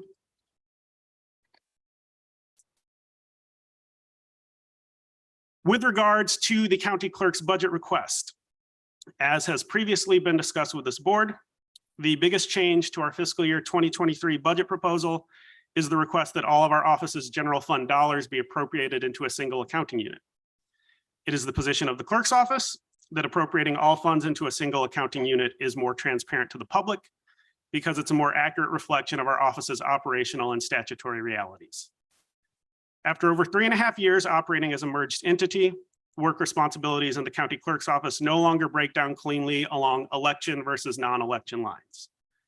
Employees have been cross-trained to assist with additional duties and functions that were duplicated between the two offices have been cross-trained to assist with additional duties, and functions that were duplicated between the two offices have been sorted into unified rules and procedures. Operationally, the county clerk's office is now functioning as a single unit. Statutorily, the county clerk's office is a single entity, and all general fund dollars appropriated to the clerk are available for the clerk's use on any of the duties of the office. Funds appropriated to accounting unit 4220 are not restricted to election-related use, and funds appropriated to accounting unit 4200 are not restricted from election-related use. For those reasons, I'm going to speak in terms of the overall appropriation to our office. However, the board has also been provided with spreadsheets splitting our budget request into the 2 currently existing accounting units of county clerk and county clerk elections in proportion to the fiscal year 22 budget of each accounting unit. All of the percentages in terms of increases or decreases to the individual line items in our budget requests are the same either way you're looking at the data. As the clerk was going to previously state, and I read on her behalf, The one significant increase being requested in next year's budget is a 10% increase to the regular salaries line item. I know that for weeks, this board has been discussing the need to dedicate extra funding to employee salaries for next year, and that our office is not alone among county offices in requesting additional funding, although the clerk's portion of the speech did go into some detail about the specific challenges that election offices are particularly facing in hiring and retaining staff at this time. The 10% increase in regular salaries is offset by a 30% deduction in the request for overtime and temporary salaries. This reduction is a reflection of the fact that next year is a municipal election year, and some of the variable costs of elections are lower in municipal years than in the bigger even year elections. So if you look down the budget spreadsheet, you'll see 30% reductions to line items such as operating supplies and postage that reflect that we'll simply need less of those items next year. For other line items, there's an across the board 5% increase in our budget requests from fiscal year 2022, which simply reflects the impact of inflation. We've added a 1% contingency line item for unexpected expenses, and the $5,400 car allowance is still in our budget because that's part of the compensation set by the county board, but the current clerk does continue to decline that car allowance. All told, the clerk's general fund expenditure request for fiscal year 23 is $6,794,808, which represents a just over 10% decrease from the combined fiscal year 2022 budgets of the county clerk and county clerk elections accounting units. This decrease represents the balance between the lower variable expenses our office faces in a municipal election year compared to a gubernatorial election year, as well as the cost increases caused by inflation, supply chain issues, and the labor market. More so than most offices, there is inherent uncertainty in the clerk's spending requirements, given that election dates are fixed and cannot be pushed back regardless of costs or circumstances. Over the last 2 years, the impacts of COVID-19 and associated legislative changes have caused dramatic increases in the costs of administering elections. And additionally, as has been stated multiple times, the spread of misinformation and threats against the election process have made it harder to recruit and retain employees. It is our hope that the county board will continue to provide the financial support to allow the clerk's office to build on our shared successes and provide the residents of DuPage County the level of service they deserve. And happy to answer any questions related to the budget. Thank you, Adam. Do we have any questions for the clerk's office? Member Krajewski? I have several of them, but I guess we started out with the elections. And I know I've asked twice at board meetings, and I know Chairman Cronin has asked to have the clerk come in and do a presentation on what went wrong, what went well with the elections in July, especially for June, since we had the new voting machines, et cetera. And I guess I'm not sure why, but we still haven't had that. I did ask state's attorneys because I had a few issues in the field when I was out there, even my polling place, 45-minute wait. The election judges complained about toner cartridges being out. A couple of residents concerned about getting wrong ballots. I called your attorney, gave him the issues, never heard back from him on ultimately outcome. And there was another one raised by the ASA's office regarding a wrong ballot in Hinsdale. But Connor did send me at least, I guess, the feedback from the state's attorney's office. It was sent to the clerk, and I'm going to read it. Just wanted to share feedback because, again, I don't know if we need this in funding. We've invited the clerk to come, and for whatever reasons, we haven't heard that. Some judges expressed concern that the ballots may not print fast enough during a busy general election. You may want to consider adding extra printers. Again, that's just something from the state's attorneys who were out in the field that day that they heard. Some judges mentioned, especially with older signatures, that it may be helpful to encourage voters to update their signatures ahead of election day. Some judges felt like the setup instructions were missing steps. You may want to do a walkthrough on them again to make sure that they are ELI 5, what that is. You may want to consider a photo guide on what to bring and what not to bring to the election headquarters. You may also want to consider visual packing instructions. Some voters expressed concern that the EG working the scanner mentioned that specific races they didn't vote on for the, for an undervote. You may want to address that with preferred language during training. One judge expressed frustration. He claimed that the equipment had been used to training and that the toner hadn't been swapped out. Not much to be done about that, but perhaps considering swapping the toner after the training. Maybe that's why some of the places ran out of toner. I don't know. Several state's attorneys expressed concern that the school facilities were very warm. While we won't have the issue in the general, the legislature keeps the June primary. You may wish to consider purchasing some large fans for school locations, requiring AC for polling locations. So again, I don't know if there's stuff that we need to provide, because as you stated, we give you the money in your budget and you can do whatever you want with it. So again, you know, I was hoping we'd get a presentation at some time as we're getting close to having approved this budget, if there's more that we need to put in for things that came up with these new voting machines, but that we can address at a different time. And as you stated, well, first of all, I think you mentioned it and you sent an email to us that you think it's more transparent to keep everything in one budget. I think for transparency, I'd like to see how much the election cost us and the taxpayers versus the other office, similar to what the sheriff and state's attorneys have multiple budgets. So again, I would request that we get that. Again, statutorily, I guess, do what you want, but we have to allocate what we believe is appropriate budget for you for this coming year. And I'm still having a hard time trying to figure out what that is. Regarding salary increases, I know we want to give salary increases to people and we want to get them competitive, both private sector and our surrounding communities.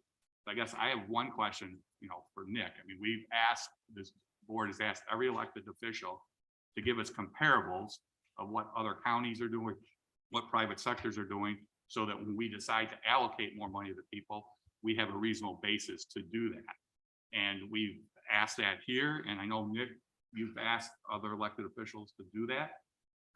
Have we received anything from the clerk's office regarding that? So we received nothing. Have we received something for all the other ones that have asked for salary increases? We've seen comparables. All the other elected officials have done that. So we have not got anything from the clerk's office. Okay, and if I'm looking at some of these salary increases, and again, you can do whatever you want with the money we gave you last year. You can give those raises out, et cetera. We got 25% increase, a 19% increase, a 15% increase, a 30% increase, a 20% increase, a 25% increase, a 30% increase, another 30%, and another 30% increase to salaries. There is no way I'm going to support giving out any salary increases until I got backup data that we requested by August 29th to do this for next year. So again, I'm going to recommend it in next year's budget, we just keep it flat until we get the documentation, or we put it in contingencies until somebody comes to us and gives us something that shows us that these are appropriate. Maybe they are. Maybe if we compare them to the surrounding counties, they are appropriate. I don't know. I haven't got the backup that I got from every single other elected official. Every single other elected official or our department heads under the chairman have given us that data. And we've seen in cases where we are below and we've made the changes and we've given our people, we want to pay our people to do the work, but we got to have backup. I'm only as good as making my decisions on what I've been given. And we've been trying for, I don't know how many times the clerk's budget is supposed to be in front of us, and we've yet to get this information. So again, I'm just struggling on what to do for the clerk's budget. I'm not going to support this until the 10%, until I see the backup that says that these are appropriate. Thank you. Thank you, Member Krajewski. I have Member Garcia, or Member Garcia. Yeah, thank you. And thank you, Clerk, for the presentation today. I really appreciate it. A couple of things, Member Krajewski, I just wanted to follow up with you. You have all these great suggestions. Have you sent these to the clerk's office? I guess that's what I'm trying to understand, if that's been sent to them. Well, Connor sent that to him. I just read what So Connor. Connor, you did send that to them, so they do have those in place, because some of those are great ideas that I'm sure that they're going to follow up on. One of them is like for the June primary. We're never going to have another June primary, as far as I know. This was an odd year due to COVID, so everything's going to be in cold weather. So I don't think we need to be concerned whether there's fans or not. In terms of your salaries, you know, I do agree we probably do need some comparables, and if we could get that, that would be great. Although I do have to comment that And I know we've gotten comparables from other departments, so I understand what's going to be said here, but we really can't say, we don't know the workload that they're all doing. I'm very concerned with the threats being taken seriously and coming into the county clerk's office. I mean, I think that's awful for our staff. I don't think that they deserve that. I don't think they should have to bear that when they're doing all the work they're doing on a weekly basis and also for the elections. So, I'm sure there is a need for some kind of salary adjustment due to the fact that they are dealing with all that stress. It is a huge stressful job for everybody in that office, and the misinformation is not making it any better. And I do know that, we just don't question what the public, what the state's attorney's paying his people. We don't, but if we are getting, and I know we have in the past, if we could get that from your office, just a few things like from Lake County or for something like that, what they're getting paid, that would be great. So that could be taken care of. So I do agree with that. And I think that's it. I just want to thank you guys for all the great work you do. And you're coming in with a decreased budget. You can't ask for more than that. We're not even asking for a pay increase in your budget. So thank you very much for that. And again, thank you for some really well-run elections. I know that you're now a model for your vote by mail and your permanent vote by mail, or you also, your vote anywhere in the area. So We're also a model for permanent vote by mail. So both. So I think, your work is being taken seriously by other counties, and we here at the county, at least I personally on the county board, do appreciate the hard work that you guys are doing. So thank you so much. Thank you. Thank you, Member Garcia. Member Schwarzy. Thank you, Madam Chair. I have a question and then some comments. So earlier this year, we as a board did not approve the change in the precinct maps that your office performed. If we would have approved that, would that have saved any money for this year's budget or next year's budget? It would have. We didn't get far enough in the process, obviously, to have an exact figure. But as our staff was putting together the precinct consolidation, obviously they did it with an eye towards also the polling places that would go along with those precincts. The best estimate that the 30 to 35% reduction in precincts probably would have corresponded to about a 10% reduction in number of polling places, because we do already, consolidate multiple precincts to polling place and still wanted to make sure that we would be providing ample number of polling places. So if you look at about a 10% reduction in polling places, and then you look at, the cost of election judges to staff those polling places and transport, materials to those polling places, it's an initial estimate of, somewhere in the range of $200,000 to $300,000, probably in additional expenses in this fiscal year, to staff and, transport materials to those polling places. And then obviously, moving forward, a similar impact. Thank you. Thank you for that information. And yes, I just want to say that, certainly to our clerk, Jean Kazmarek, in your office, as a leader of our election system, your job might be the most important on this campus. It affects every race from really the president of the United States all the way down to, park district and certainly local races. And, regardless of whatever political party a person is, we all want fair and safe elections. And I think the job you've done in this era of false narratives and threats and even violence at times has been so appreciated by myself and the residents of our county. So thank you so much for keeping our elections fair, safe, trustworthy, and you have given our residents of DuPage County confidence that their vote matters. So thank you very much. Thank you, Member Schwarzy. I have Member Zay. Thank you, Madam Chair. There's a lot of frustration here. We talk about transparency and everything else when the chairwoman had to ask our staff to put your budget into Oracle that every other countywide and county department does. You wouldn't even do that for us. And again, you're bringing forward, like Member Kajewski said, anywhere from 10 to 40% raises. But you also do have a 10% increase in next year's budget. So is that on top of the increases this year? So every year, the elected officials are appropriated a budget. We have well aware of that. I've been here for a long time. So all salaries that are in the current year budget are paid for in the current fiscal year. We've made a request for the amount to be appropriated next year. And so then obviously the intention would be the 10% salary increase that, we've requested would be used to pay the totality of existing salaries, any new hires that may need to be made. The assumption is that the clerk's full personnel expenditures for the next fiscal year could be accommodated with the 10% regular salary increase. Okay. If that doesn't happen, what does the clerk's office do at that point? As always, the offices are appropriated an amount of money and then make decisions throughout the fiscal year in terms of how to spend that money, where to prioritize, and what expenditures can be made with the resources that have been granted to the office. So whoever the clerk is at any given year is always working within that year's appropriated budget and has to make the choices that that budget will bear. A couple other things. You said, that by combining the budgets together would be more transparent.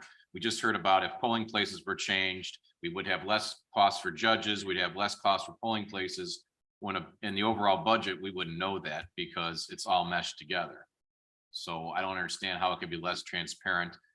Sheriff's office has multiple budgets, stormwater has 9 budgets. I mean, this is what we do to make sure things are transparent and they don't get mixed up, but I guess that's the statutory authority of the clerk. I do take homage to one of my colleagues that this is the most important office. I mean, I would tend to agree, maybe the sheriff, the state's attorney, our judges, maybe they might be more important. The clerk does play a great role, but I know the threats that you're talking about, and that's the backup for your 10 to 40% raises. But if that was the point, if that was the purpose about threats and having a tough job, I mean, wouldn't be giving our sheriff's office 10 to 40% raises for his people around the street every day dealing with crime. I mean, I understand you guys have a job to do like anybody else, but again, I mean, it's a job that's here, just like our probation officers, our sheriffs, our zoning people have to go out in the field. People aren't always nice out there. We understand that. But just saying because they have a tougher job, they're entitled to a 10 to 40% increase just doesn't go well, especially when there's no market survey. And we try to keep everything as a board, every department, we go out and we see what every other county is paying and make sure we are being competitive and making sure we're retaining people. And by getting no background information whatsoever on this, and this isn't the first time, and when the clerk first got in, gave over $100,000 in raises with no backup, no nothing. I mean, this just seems to be a pattern that we have here, that it's just not cooperation. I'm going to do what I want to do, and that's it. And it's just frustrating because we do get, back and forth from other elected officials, right or wrong. They come and explain to us why you need it, and we really don't get it from you, and we don't have any backup information to say, okay, we agree or disagree with you. It's just kind of, here it is, and that's it. And it's frustrating on our part. And I know we've asked several times for the clerk or somebody from their office to come up here, and we don't get that anymore either. So again, look at your budget. Again, I mean, we're getting copies this morning. It's in different formats, and it's something we'll have to take a look at. But again, if we can get some market backup for giving these raises, I think like every other department does and the county did, that would be appreciated.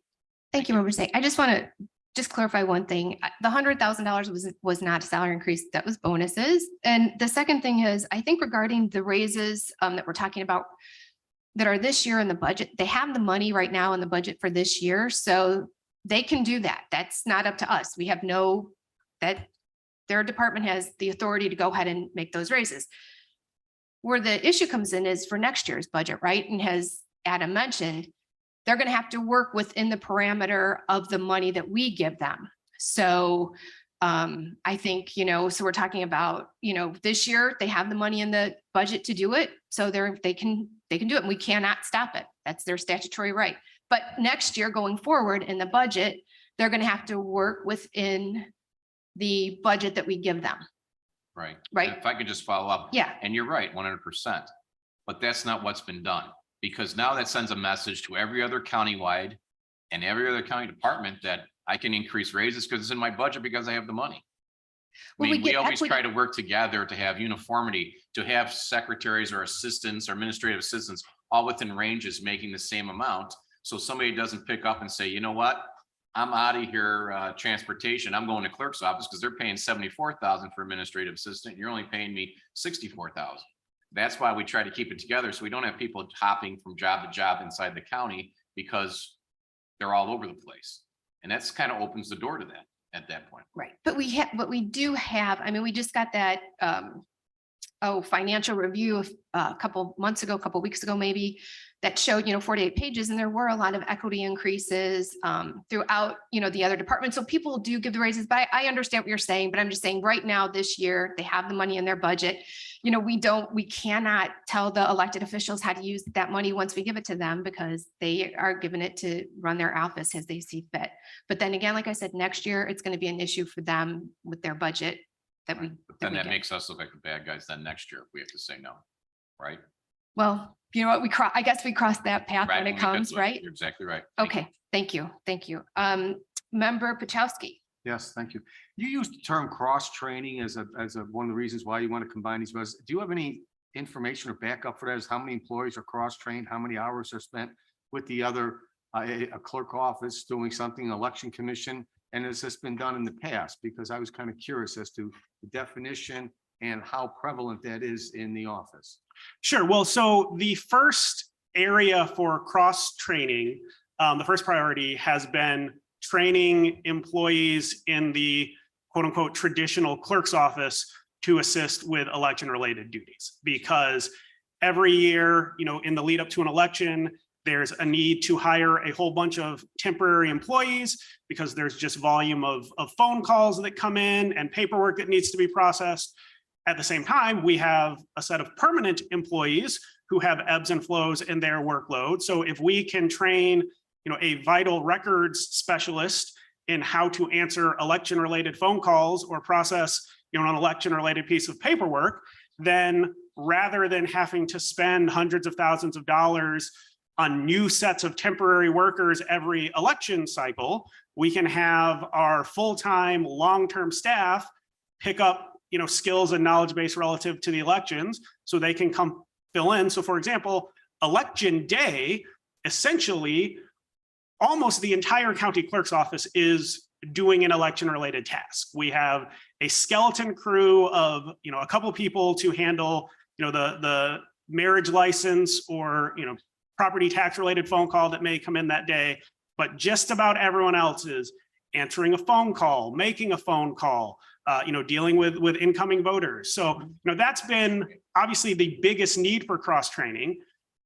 But we do have certain employees on the election side who have also now taken over clerk, traditional related duties, specifically in areas like IT support and human resources. So, there were the election commission previously had its own separate IT. The county clerk's office was entirely serviced by the county IT department. Now we have one employee who, for both sides of the office, can interface with the IT department, maybe handle some of the, routine troubleshooting that we don't have to put in a call to, Wendy and Joe before it, escalates to that level. So those are some of the examples of cross training. And obviously, when you go back to the original proposal to merge the county clerk's office with the election commission, if you go back and look at the original consultant study, the idea was that certain job functions would merge entirely over time, that you would have, customer service positions where full-time employees are handling both aspects of the office's duties. We haven't quite gotten to that complete merger of full-time roles yet, but moving forward, that is the direction the office is going, is as you have the same team of people working on the same set of tasks, over time, people gather expertise. Oh, and I forgot to mention, because one of the people is in here, also on the clerk side of the office, we have the bookkeeping staff who have handled the clerk related election bookkeeping or financial bookkeeping, have taken on details related to procurement and budgeting for the election division. So there's a lot of cross training and cross pollination that's been ongoing and continues to occur in the office. And this didn't happen last election. This has happened before that day, isn't it? It's been a process. I mean, obviously, I- it's like the marriage of two families. Like the more time that But do we- passes, but the do more we they have- continue to. I'm curious, sync up. do we have any documentation as to what hours are spent cross-training, or what percent of the clerk's office does election work, and what percent of the election work does clerk's work? Is that, I assume you don't have it, because And that is, to a certain extent, the logic behind the request to consolidate the two accounting units. Alright. Because the county clerk's office, prior to the election commission, had separate departments. There was a vital records department, and there was a, tax extension department. But those were not separate accounting units. Like, even though employees do separate purposes, we are not, if someone goes to help someone with a task, on the other side of the cubicle, it's not accounted for as a separate thing. Right now, as a remnant of the way the election commission used to be a separate entity, that's how the accounting units are set up, but we don't think that accurately reflects, the workflow in the office. if you could give me whatever documentation you have, I'd appreciate looking at that. Sure. Is the 10% reduction in polling place, wouldn't that be also due to both by mail and early voting? Wouldn't that be, I assume that's on the increase. It seems to me the future, we're going to be voting on our cell phones, we're going to be voting on iPods. But it seems to me more and more people are getting used to the concept of voting by mail or early voting, which would reduce the number of polling place election. Is that? not You're correct. Those trends, the vote by mail and early voting, I believe are what led the state to pass the legislation increasing the size of polling places. So it is based on those trends that the state, raised the size of polling places. But in our case, the reduction in number of polling places is specifically by increasing the size of precincts to comply with that state law. And that was your reason for it. Was there anything other than early voting, vote by mail that would cause that reduction? Or were those the two range of reasons? Well, and again, on our end, it's just complying with the state law. Like, it's the reduction because of the size of polling places. But those trends, I believe, are the ones motivating the legislature to make that adjustment. And I just had, was there an issue with the pen that they used on election day being too sharp? I mean, I've heard that from people. Is that something that you've heard, or is that just something that's peculiar to that person? Not significantly outside of this boardroom. I mean, as stated in the speech, the general feedback we received regarding the election was overwhelmingly positive. You're always going to have, some, issues or complaints when you're, providing a service to, hundreds of thousands of people. But on the whole, it was generally And well received. That was the one I heard from more than certain people. I hope you would consider that. Thank you. Thank you. Appreciate it. Thank you. Member Eckhoff, then member Ozog. Thank you, Madam Chairman. We had a citizen come before us a couple months ago who was asking about the DuPage County Judge Election Manual of 2022. And then last week, we all received an email from, I don't know if it's that same person or somebody else, but is there a DuPage County Judge Election Manual of 2022? There is, and it was provided to the person who came and speak to the board. I don't know if that's the same person holding it up in the crowd right there, but there is a manual, and it was provided to the person who requested it. Okay, was that just provided after this email last week? So the email came in the form of a FOIA request, and we responded to the FOIA request with the information requested. I believe the timing of the FOIA request and the email to the county board members were Was the fairly same close thing. to each other. Yeah, it's a attachment. Well, okay, so is that something, I don't know what it is, but is that something that gets distributed to all the election judges prior to serving? We do not print paper copies of it for all the election judges, because that would be, to member Rutledge's great annoyance, thousands and thousands and thousands of sheet of paper that many election judges would not refer to. But for those that do request a paper copy of it, we are happy to All provide right, it. so for this election that's been provided, we're all set with it. Correct. Right. It is online. And my- It's on the my website. Other question is, we had an issue a few months ago regarding sending documentation down to Springfield and whether or not it was sent, whether or not they received it, blah, blah, blah. Without getting into any of those details, has there been a new procedure established in the clerk's office so that that will not happen again, to mandate like a particular person to do the mailing by certified or FedEx, follow up on it 10 days later, blah, blah, blah, or are things being done the same way? So the clerk's office continues to carry out the instructions of the county board with regards to the distribution of county ordinances, How? following the request received by What's the the from the procedure? county board. What's the procedure? The procedure is to follow the request received from the county board. How? And you send it According by to- certified mail? Is there a designated person to follow up? Do you send it by FedEx? How do we make sure what happened before it doesn't happen again? So the county board has the duty for the implementation of its ordinances and resolutions. In some of those ordinances and resolutions, it provides instructions to the clerk to take certain actions with respect to the distribution of those ordinance and resolutions, and the clerk's office follows those instructions. And how do you do that? I think this is a circular line of Yeah, questioning at this because, yeah, point. because you're not answering the question. The question is, how do we take, what safeguards has the clerk's office instituted to make sure that what happened before doesn't happen again? Are you sending things by certified mail? Do you have a So designated? given that this person is in the a office? budget proposal, I'm going to refrain from getting into a discussion Well, I need to about know if you the need more county money for board's certified ordinances mail, and if you Yeah, need more okay, money for okay, yeah, FedEx. this, Member Ms. Adam, please, just 1 minute. Well, So just let the record reflect that the question's not being answered. I think the question was answered. The question was answered because how the resolution Hold on, hold on, hold on. reads is You're how. you're gonna cut off debate and now you're gonna have I'm a just 5-minute explaining- dissertation. No, I'm Like not. you even do 5 with minutes. every time Excuse somebody me, steps up that you Scott, support. You are with. out of order. No, I'm Please not stop. out of Yes, you order. are out of order. I'm asking You are questions out and of now you're order right jumping now. in to defend somebody I again that you support. want to explain something. No, you don't. And You you want are to being- defend somebody about something else And that you you never- usually do. Please. No, I'm asking a please. simple question. I'm What's the trying to help you procedure? The answer this. procedure's not being answered. I'm trying to This is help the answer clerk's this. office. You're not part of the clerk's office. Can you, from what I understand, if you look at resolutions, Member Eckhoff, sometimes they will direct, send a certified copy. Sometimes they will say, put in the mail. Sometimes they just say, send it to the state. So if it says, send it to certified, under my understanding, they send it certified. If they say, send it to the state, they send it to the state regular mail. That is my understanding. So we were going to move on to budget Why couldn't they- questions. Why couldn't Member they Ozak. answer it that way? Why did you have to answer it for? 'em? I don't know. And And he did answer it the way the resolution reads. Member Ozad, please. First of all, he did answer it and said that the course county he board did. directs That's right. how it's sent. That's right. The county board specifies if it's going to be sent certified, et cetera.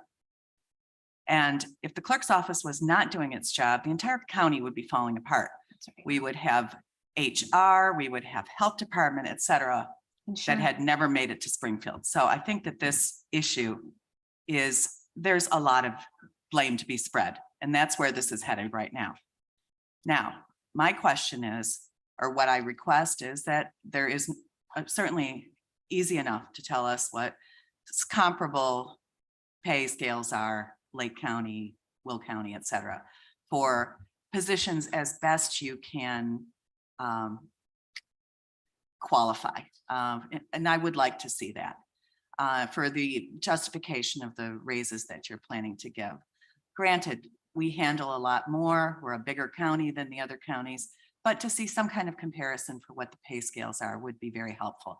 Also remember that we are currently in the budget process, so there's still time for us to see that, and I would appreciate it. On a somewhat unrelated matter, I'd like to thank the clerk for the work that she's done in the past few weeks. The clerk has recovered from COVID. My daughter has just recovered from COVID. I am currently wearing a mask selectively. And I would also like to request, and I'll do this through email as well, this room is returned. We are all still in the midst of a COVID pandemic. It's not over yet. So I appreciate your work. And I also want to recall one other incident, historical incident. Within weeks of the clerk taking office, the decision was made by this board, against my wishes, definitely, to fold the election commission into the clerk's office within weeks, also within weeks of a consolidated election that April. So I think we need to remember that this has been a process, a very difficult process. and that I believe the clerk's office has done an awful lot. They purchased the machines, et cetera. And are there questions that we have? Are there things that can be done better? There always are, and there always are for every department. So I appreciate your work. I would like to see the information about the pay scales, and I'd also like to see that HEPA filter back here. Thank you. Thank you. Thank you. And with no other, Member Selman, please go ahead. Sorry, this, I promise, is about the budget. And I think it's probably better answered by Jeff. Because I think one of the things we haven't addressed is sort of the why going from two budgets to one might be burdensome for your office. And I don't think, and please correct me if I'm wrong, there isn't an objection to combining the accounts in general. The issue we're asking to be considered is timing, because you're evaluating 190 plus accounting units, right? It's not that you object to combining the clerk's budget or anything like that. It's just, can we do it after the budget process? Is that correct? Or is there something more fundamental about combining the accounts that is problematic so we can understand that? Well, so from finance, what our objective is to keep these two accounting units. Inevitably, in 5 years, somebody will say, what did we spend on elections for the 2023 election? And we just want to be able to go back in our historical records, our financial statements, and pull that up. What we don't want, or what we're not recommending, is a combination where then somebody would have to analyze one accounting unit and try to figure out what was spent on personnel, what was spent on overtime, and break that out. And that becomes laborious. And that's just our position. We have no issues with a restructure, cross-training. The only thing we ask is if somebody is spending 15 to 20% of their time on elections and the rest of it is for clerk's duties, we could split that out on pay sheets and things like that. So our only position is just from a reporting perspective, historically, to keep that transparency. Okay, that makes sense. And then the second question I wanted to ask is, I know it was mentioned that this budget adds a line for contingencies. Is it common for individual departments to have a contingency fund? We actually have a contingency accounting unit, so we may have some. No, it's not.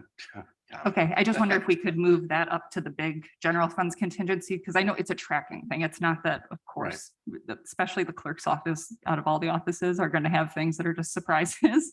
So having those funds available makes perfect sense, but just keeping it consistent with how we're doing the other accounting units, I think would be helpful. Thank you. Member Schwartz, and then we're going to wrap this up. Thank you. Just going back to this question is for the clerk's office. Going back to the finance director's concerns, is that something that you guys are able to address? So I think we've stated in multiple meetings and emails now that we do not share the finance department's perspective on that particular issue. So I think at this point, the clerk's office has stated our, position regarding which, method of, accounting for the expenses would be more transparent. The CFO has stated a different position, and ultimately it's, the board's decision to, budget as it may budget. And then we've discussed, the statutory constraints or lack thereof that, accompany that budgeting decision. Okay, any further questions? Member Krajewski? Just to wrap up, I think, Nick, Jeff, don't you need a little bit of direction? I know we said we have time, but I'm not sure we have time. The chairman has to present his budget. And so I think the direction that looking for is we can't do anything about the salaries and the clerk's budget for this year. And they're going to, maybe they already put it through HR. But we have to at least have some direction for Well, I think, next year's budget for staff Well, and chairman. So I think that the issue is, we've asked multiple times for the salary survey, which has been ignored. I'm not even going to ask the question because it's probably getting a circular argument. But it's either we just go forward with the flat rate, flat salaries and put the additional money they're asking for in our general fund contingency. And then at the time, if they ever come forward with it, then we can either, if it's appropriate for all of it or part of it, then we release it. And, but we don't put it in the budget going forward right now for staff and for the chairman. That's my recommendation. So I'd just like to I'm- respond. I'm not Well, asking I'd just you a like to que- I'm not respond. asking you a question. Okay. So I'm okay, just telling the. yes, chairman that thank you. Yeah, and I think we the do, Vice Chair of right. Finance Yes, is- we do, right. They've And- asked for that direction to go forward. And so it's one of two options. Right. We either just give them the money or we have them move forward. We put the one they're requesting, that extra 10% in contingencies in our general fund. Once we get the documentation, which a few people have asked for, then we can release, and we still may have time before November, but at least that Right. give you direction. One or the other is what you're looking for, correct, Nick? Either just go forward with this budget, or the other one is you finalize the stuff that the chairman's gonna come to us. Yeah, and yes, Thanks. thank So I you. would just ask for Right, consensus. we're on gonna one of get those two. consensus. Member Schwarzy. I just wanted to ask the clerk's office to respond to that. Well, comment. hang on, a second. I'm gonna make a comment for her first of all. Okay, so here's what we need to do. I know statutorily, you don't have to most likely provide us with those salary comparisons, but I would ask that you please provide those to us. And if you can do it within the next 2 weeks, because I think us working together, to get this done, to help your department and to help our department, when we worked together to get the election equipment, things worked out very well.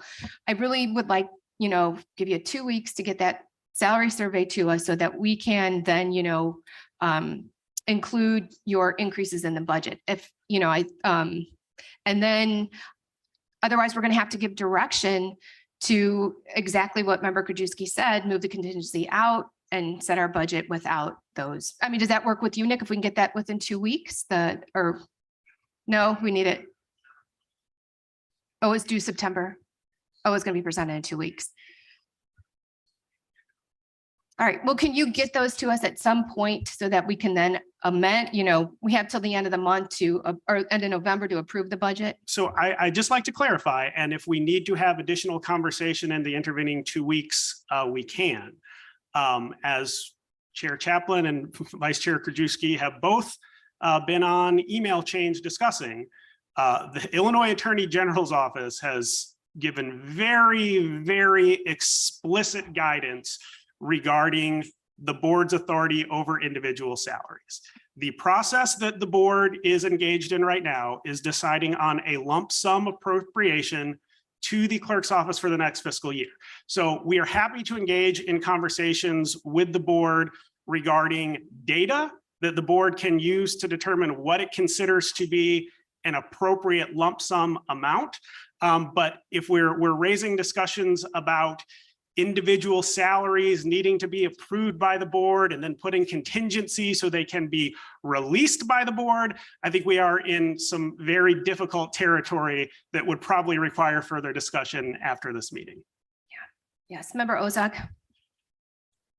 And in that light, I have not seen in my 4 years on this board that kind of working in the weeds for instance, the treasurer's office, the sheriff's office, the state's attorney's office. So while I'd like to see comparisons, there is a point to be made here that we don't go this far in the weeds with other departments. And I think that needs to be said.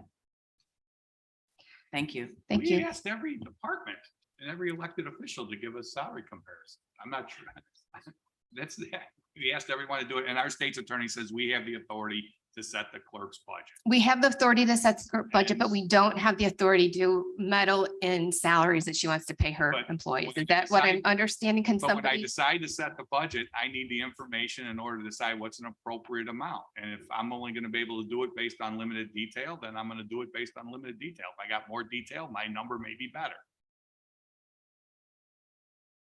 Asking our state's attorney to weigh in here. The county board cannot itemize salaries for the clerk. They cannot say, for example, pay employee A $5, pay employee B $10.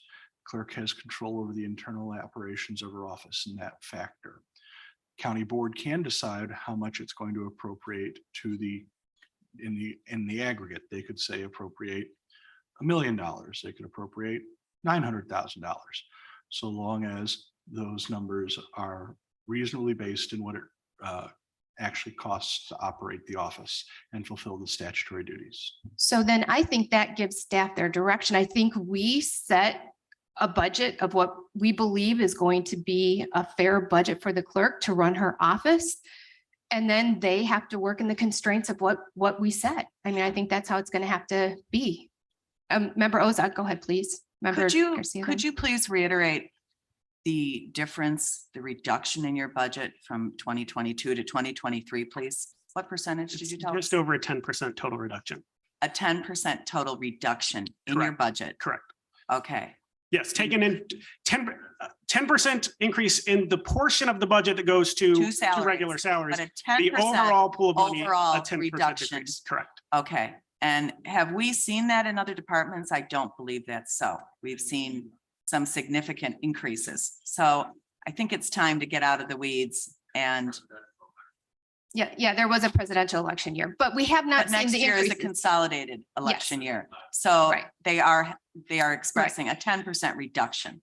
So Right, and we haven't for the seen, record. absolutely, member Ozak, to your point, we have not seen the increase in the clerk's office like we have seen in some of the other offices. So that is to, member Krajewski, then we're going to really have to wrap this up because we have our whole agenda to go through yet. Looking budget to budget is nothing. I mean, if somebody's budget's too high, then of course they're gonna be down. But what you gotta look at is what they actually spend. I mean, I think Jeff was about $10 million is what our surplus is related to what the departments were under budget this last year.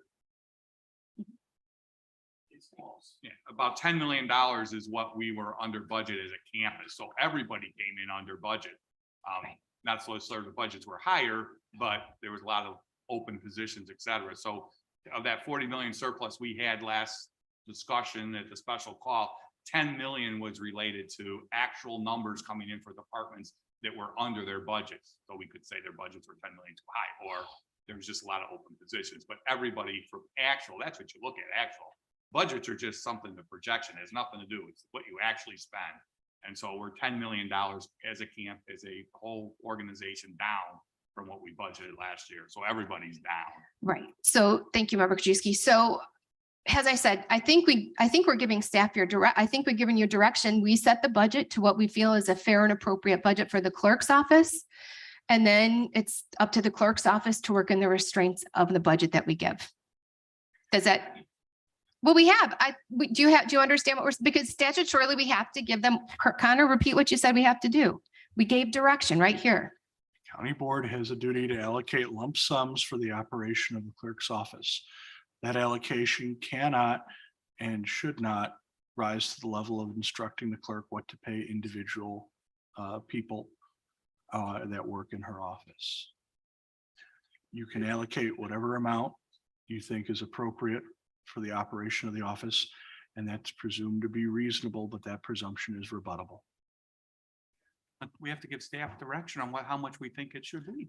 I think I can clarify what we need to do or recommend. From what I'm hearing from Connor, the clerk's office, what they really want is just a lump sum dollar amount, not a line item. And what we can do is give them a lump sum dollar amount and let them allocate in each of the line items based upon our general ledger, how they want to spend it. And I think that's what I'm hearing as far as what needs to be done with the clerk's office. Yeah, and whatever salary number that's in there, that's Not even 10%. salaries. Well, We're no, just I'm gonna- not yeah. I'm saying whatever it's 10%, whatever that number equates to, take that, reduce it, and that's the lump sum that we'll give them. What was that? That's. Well, you have your, yes, go ahead, member Schwarzy. Look, maybe, maybe I'm not getting it, but I'm not necessarily agreeing with member Krajewski's statement. So I like their budget as is. So I think that's what he's talking about. We need to give direction one way or another. Okay, so members Zay. Clarification, it's okay for the clerk to give these raises 10 to 40% to her staff. That's her perspective. It's right for her to do that. What I'm saying is these raises, No, yes, but she has the ability to do that, right? So she's giving these raises that went to HR from 10 to 40%. That's her right to do that as the clerk. Plain and simple, right, Adam? It's your right to do that. That sounded like an accurate statement to me. Okay, thank you. thank you. Thank you. Okay. Direction from this committee. Do we want to go with the clerk submitted budget or with the budget that we're going to direct staff to? No, we have to give them direction of how they're going to prepare the budget.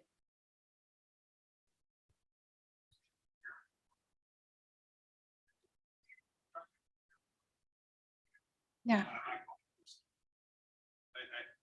I would recommend, I mean, it is the chairman's budget in 2 weeks. The chairman will, I'm sure he will view this meeting, make a recommendation, and then the board can debate it on the floor for the 2 months following when the chairman presents the budget. That's my recommendation. Thank you, Nick. Appreciate that. Okay. So we are all set. Thank you, clerk's office, for your time up here this morning. And with that, we move on to public comment. Do we have any public comment this morning? No, thank you. I have no remarks this morning. Can I have an approval, motion to approve the Finance Committee meeting from Tuesday, August 23rd? I have a motion by member Krajewski, second by member Garcia. Any discussion? All in favor? Opposed? The motion carries. Can I have a motion on Finance Committee meeting special call Tuesday, August 23rd? I have a motion by member Rutledge, second by member Covert. Any discussion? All those in favor? Opposed? The motion carries. Can I have a motion on budget transfers FIR 03722 So moved. from September 13th, various companies and county units? I have a motion by member Garcia, second by member Rutledge. Any discussion? All those in favor? Opposed? The motion carries. We move on to procurement. Member Krajewski with finance. Thank you, Madam Chair. I move on change order, county contract 4956-001 issued to Next Shield to decrease the total contract amount by $86,462.40. Motion by member Krajewski, second by member Rutledge. Any discussion? Oh, was that by you? I'm sorry. I'm having trouble hearing this morning. Plugged ear. Motion by member Krajewski, second by member Covert. Any discussion? All those in favor? Opposed? The motion carries. We move on to development. Member Tornatori. Thank you, Madam Chair. I move approval of adult use cannabis request authorizing staff to conduct a public hearing to amend the county zoning ordinance relative to adult use cannabis business. A motion by member Tornatori, second by member Salmon. Member Rutledge, go ahead, please. No real question. I would just like a roll call vote on this item. Okay. Yes.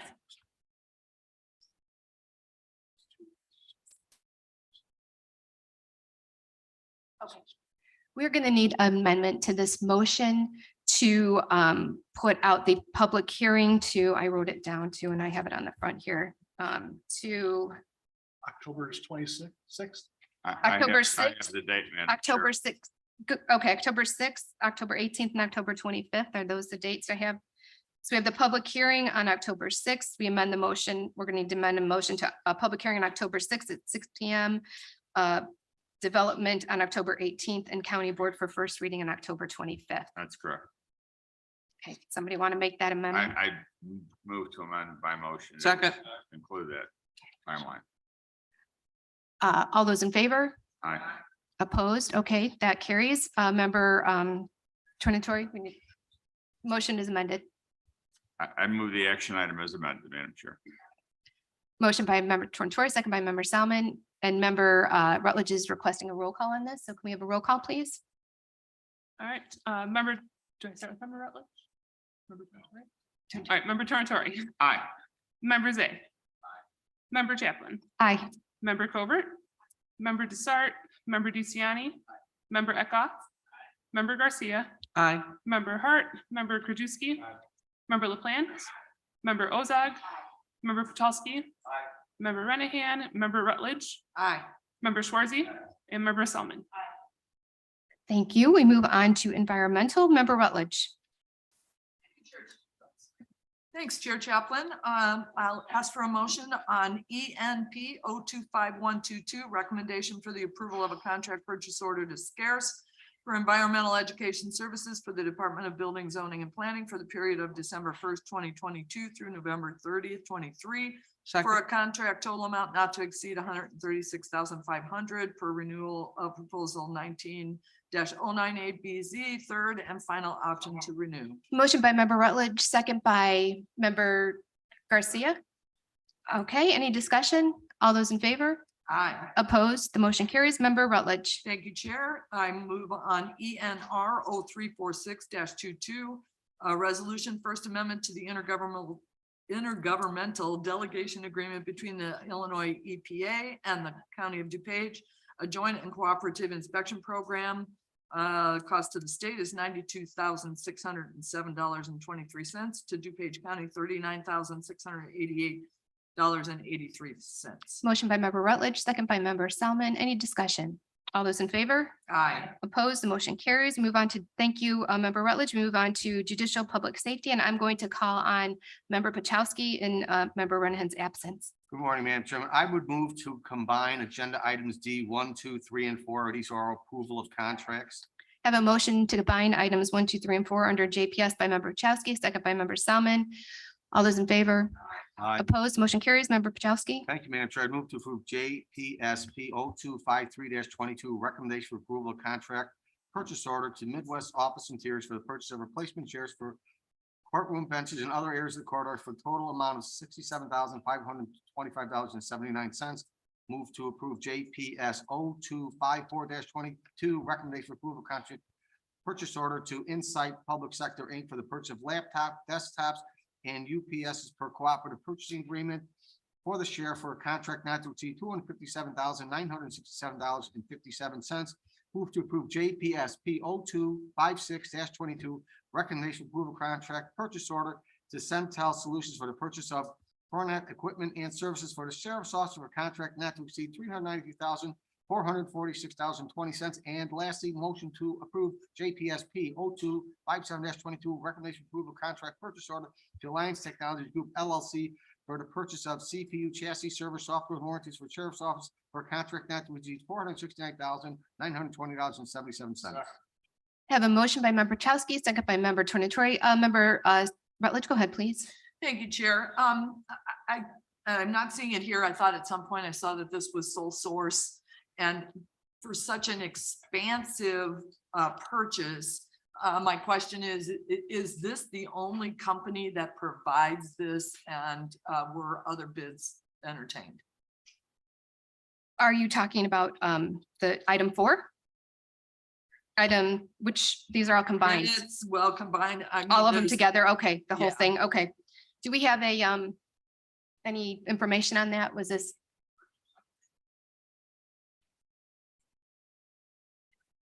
I believe the undersheriff and the chief just stepped out, but from my understanding of it, and I will double check this in between meetings for you.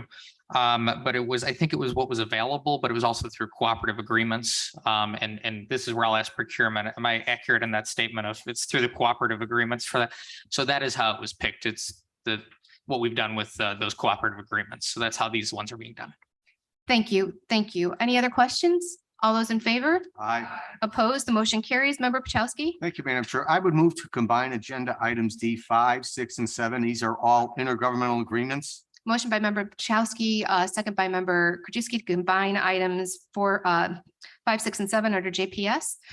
All those in favor? Aye. Opposed, the motion carries. Member Pachowski. Thank you, Madam Chair. Move to approve JPS-R-0357-22, approving the DuPage County Sheriff's execution of an intergovernmental agreement with the Emergency Telephone System Board to provide replacement radios for the life end of supportive radios in DuPage County Dispatch Intermobile Radio System. Move to approve JPS-R-0358-22, approving the DuPage County State's Attorney's Office executing an intergovernmental agreement with the Emergency Telephone System Board to provide replacement radios for end-life supportive radios and for the DuPage Emergency Dispatch Intermobile Radio System. And move to approve JPS-R-0362-22, approving the DuPage County Office of Homeland Security and Emergency Manager's execution of an integral agreement with the Emergency Telephone System Board to replace replacement radios for end life of supportive radios on DuPage County Emergency Dispatch Intermobile Radio System.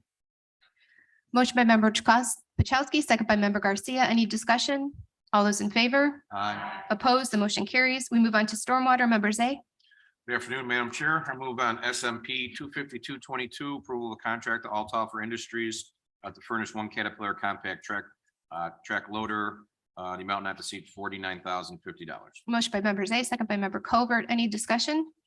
All those in favor? Aye. Opposed, the motion carries. Member Zay. Madam Chair, I move to combine items 2, 3, and 4. These are all intergovernmental agreements for ARPA funding for stormwater projects. I have a motion to combine items 2, 3, and 4 under stormwater by member Zay, second by member Tornatori. All those in favor? Opposed, the motion carries. Member Zay. Thank you, Madam Chair. Move on SMR 34722, recommendation enter an intergovernmental agreement with the County of DuPage and the Village of Carroll Stream, Mitchell Lakes Outfall Project, amount not to exceed 250,000, ARPA item. Motion on, I move on SMR 34822, recommendation intergovernmental agreement between DuPage County and the Village of Glendale Heights for James Court and Pearl Avenue Drainage Project, amount not to exceed $252,419, ARPA item. And I move on SMR 34922, recommendation approval enter an intergovernmental agreement between DuPage County and the Village of Itasca for roadway infrastructure improvement phase 2, amount not to exceed $500,000, ARPA item. Okay, I have a motion by member Zay, second by member Tornatori. Any discussion? All in favor? Aye. Opposed, the motion carries. Thank you, Madam Move Chair. on. Thank you. Thank you, member Zay. We move on to technology. Member Salmon. Thank you, Madam Chair. I move on TECO 20-22, amendment to county contract 5392-1-serve issue to Wally's Printing to furnish and deliver printed business envelopes for county departments. We are increasing the contract by $8,163.05 for a total increase of 29.42%. Motion by member Salmon, second by member Garcia. Any discussion? All in favor? Opposed, the motion carries. Member Salmon. Thank you, Madam Chair. I move on TEP 260-22, recommendation to ESRI to purchase our ArcGIS Velocity application license from October 1st, 2022, November 30th, 2023, for a total of $51,464. And this is sole source. Motion by member Salmon, second by member Garcia. Any discussion? All those in favor? Opposed, the motion carries. Thank you, member Salmon. We move on to transportation with member Pachowski. Thank you, Madam Chair. I would move to approve DTR 0109B-22, an amendment to a resolution for a local agency agreement between the County of DuPage and the Illinois Department of Transportation for improvements to Warrenville Road over the east branch of the DuPage River to increase the federal share by $56,001.88. Motion by member Chowski, second by member Garcia. Any discussion? All those in favor? Opposed, the motion carries. Member Pachowski. Madam Chair, I would move to discharge the Transportation Committee for agenda items 2, 3, and 4. A motion to discharge by member Pachowski, second by member Tornatori. All those in favor? Aye. Opposed, motion carries. Continue, please. Thank you. I'd move to approve DTCO-0021-22, amendment to a resolution issued to Lakeside International LLC to increase the funding in the amount of $70,000, resulting in amended contract total amount of $180,000 increase of 63.64%. Motion by member Pachowski, second by member Garcia. Any discussion? All those in favor? Opposed, the motion carries. Member Pachowski. Thank you, Madam Chair. Move to approve DTP 0258-22, recommendation of approval of contract to complete fleet servicing for on-call repair service and repair parts with diesel trucks and plows as needed for the Department of Transportation for a contract not to exceed $30,000. Motion by member Pachowski, second by member Garcia. Any discussion? All those in favor? Aye. Opposed, the motion carries. Member Pachowski. Thank you, Madam Chair. Move to approve DTP 0259-22, recommendation approval contract to Kevin's Auto and Diesel Repair for on-call repair service and repair parts for trucks and plows as needed for the Department of Transportation for a contract not to exceed $70,000. Thank you. Motion by member Pachowski, second by member Garcia. Any discussion? All those in favor? Aye. Opposed, the motion carries. Thank you, member Pachowski. We move on to finance resolutions. Member Krajewski. Thank you, Madam Chair. I move to combine items 9A through H. They're all acceptance and appropriation. Have a motion to combine items A through H under finance by member Krajewski, a second by member Zay. All in favor? Aye. Opposed, the motion carries. Member Krajewski. Thank you. I now move on FIR 0351-22, which is a resolution acceptance appropriation of tobacco enforcement program grant, $6,993. FIR 0352-22, resolution for additional appropriation for the Federal Law Enforcement Justice Fund, $975. FIR 0355-22, resolution for additional appropriation for the State Drug Traffic Prevention Fund, $15,000. FIR 0359-22, resolution acceptance appropriation of the HUD 2020 care planning grant agreement for $155,478. FIR 0360-22, resolution for acceptance appropriation, Illinois Department of Human Services Emergency Solutions Grant, $54,445. FIR 0367-22, acceptance appropriation, Illinois Voter Registration System Grant, for $552,587. FIR 0368-22, which is acceptance appropriation of additional funding for the Help America Vote Act, $741. And last, FIR 0369-22, resolution for additional appropriation for the 2016 Stormwater Bond Debt Service Fund, authorizing a transfer of $197,000. We have a motion by member Krajewski, a second by member Garcia. Any discussion? All those in favor? Aye. Opposed? The motion carries. Member Krajewski. Thank you, Madam Chair. I move on FIR 0371-22, resolution for additional appropriation for the county clerk GIS fund, $14,316. Thank you, member Krajewski. Member Ozag. We do have an amendment that we need to Thank you, make. Madam Chair. I move to amend this resolution to add the verbiage, whereas there is a need for an additional appropriation in the county clerk GIS fund, company 1100, accounting unit 2910, for personnel related expenses, $14,316, and no dollars and whereas. So I'm adding that section to the resolution. Point of order. We're- Quick yeah, we're- writing, please. Yeah. Oh, yes. Let me see. Can we have copies made of this? I'm sorry, I didn't make them out for everybody. Do you actually have it in writing? I do. So the purpose is this is per member Ozog, this is per the CFO's memo the other day that if this doesn't get transferred, those pay raises, this GIS goes in a negative. No, here's what happens. It's not from the pay raises. The GIS fund has been underfunded for many, many years. Every year we make an appropriation similar, just like this for the GIS fund. Finance has been preparing the budget for the GIS fund since 2006. And I understand, talking with finance, that there was an issue with the shared salaries or the what was the issue with the GIS fund? So it's always been underfunded. So every year, whether these raises were taking place or not, we would have had to make this transfer. So that's why, and it came up late last night, and that's why I didn't have time to get it out to all of you. Now, if member Larson was sitting up there, you'd be screaming bloody murder. but, Well, go ahead. yeah, I guess it's okay. Well, in the GIS fund, we think we're close every year to being on budget, but there were some things that came up over time and these salary increases that did bring it over. It is not uncommon, though, that this GIS fund would go over budget in some years, but that's the premise of that right now. We usually shore these up at the end of the year, but because we No. You have to do it because the salary increases the clerk is bringing forward. some portions of it, yes. Some portions, yes. But we would have had to do this transfer whether they made those salary increases or not, correct? So if these weren't here, we would have had to do it. Is that? Yes. Yes. So that's why we're amending this resolution to read has passed resolutions. And the state's attorney, on the state's attorney advice, this is what we're doing. Like Lisa Smith, if you want to come up. Thank you. We have our state's attorney, Lisa Smith, Getting here. mixed messages here.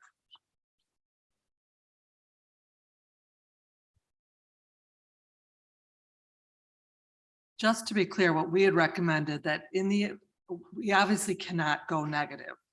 And to the degree that whether that comes from current salaries or the increase, we would need to make a transfer to the unappropriated GIS to the appropriated. However, the amounts may vary. And I mean, Jeff can better answer that question, as how much we would have had to do with the raises versus without.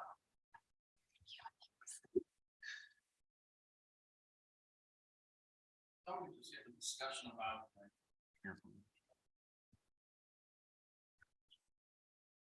Go ahead, I please. thought we just had a discussion about giving department heads lump sum amounts of money and that. I haven't read this, but not specific amounts for specific salaries and things like that. So, Well, in the ordinance, we're just identifying the source of what the overage is. we're not designating who has to receive that money once it passes through. It goes to the GIS fund, which is the clerk's GIS fund. For personal expenses, personnel expenses. So is that consistent with what we just said? Yeah. I'm sorry. I don't understand why in one situation that we're talking about, we say we just give the clerk a lump sum and she has, or any department head or elected official has to allocate it the way they say fit. Of course, we expect that they're going to do so consistent with whatever budget they present to us. And now in this, we tell them, no, it has to go for personnel expenses. So the finance department since 2006 has always done this budget for whatever reason. It goes back to Fred Backfield. So we try to guesstimate it as much as we can, what'll be spent out of GIS. We think we want to change that in future years to have the clerk's office budget for it. So when it goes over budget, we provide a resolution to do an additional appropriation. I understand the It was- transfer. I just don't understand why it's being specifically designated that she has to spend it a certain way. When we just spent a half an hour talking about whether or not we can do that with specific raises. I think in this case, the reason why the increase is needed is because I believe there are 6 employees of the clerk's office. Then 25% of their salary is paid through the GIS fund. And that's why it's being required that we issue this additional appropriation. Again, I understand the appropriation. I don't understand why in one situation we tell them how to spend it and the other one we don't. I think it should just be given to her like we do with a budget in good faith that they're gonna spend it the way we tell them to, but it's not supposed to be in the ordinance from what we just talked about. Well, the $14,000 would give the fund the money as a lump to operate for the remainder of the year. It's fine, I'm sure it'll get spent that way. Yes. Member Ozog, member Krajewski, then member Garcia. Member Ozog, go ahead, please. To clarify, you said that 25% of this GIS fund is countywide functions versus the clerk's office. Is that correct? No, it's specific to the clerk. 25% of 6 personnel in the clerk's office gets charged to this fund. And this fund is in the clerk's office? Yes. Okay, So with those increases at this point in time, okay, we're projecting that fund, the GIS fund, to be over budget. okay. If we would have waited till November 30th and shore this up, it may or may not have been over budget. We just don't know at this point. But we do know that because of these increases at this point in time, it's projected to go over. So that's why we're bringing it forward. And are these related to overtime as well? Is it possible overtime as well as Yes, pay there- increases? yes. And some of that overtime could be related to earlier functions in the year, perhaps the precinct maps, et cetera. that That's sort of correct. thing? Right. Thank you for clarifying that. Yeah. Yeah. Thank you, member Ozog. Member Krajewski? My question, I'm not voting for this. I can't get any data to make the decision, which I've asked for multiple times. So thank you. I'm just voting no. Okay, member Garcia? And thank you again. And just so fact is that this is brought up every year, correct? May not be this amount, but something is brought up to shore up so that, because there's always a deficit every single year, The correct? past couple of years we have. If it doesn't go into a negative, we don't bring it forward. I can tell you the past 2 years, 2 fiscal years we have. Okay, so this is not an unusual situation.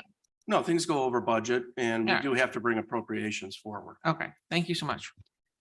Thank you, member Krajewski, and then we're going to wrap it Yeah, up. so if instead of the 10% raises, that they came in with 50% raises, would this number be higher than for the GIS? Yes.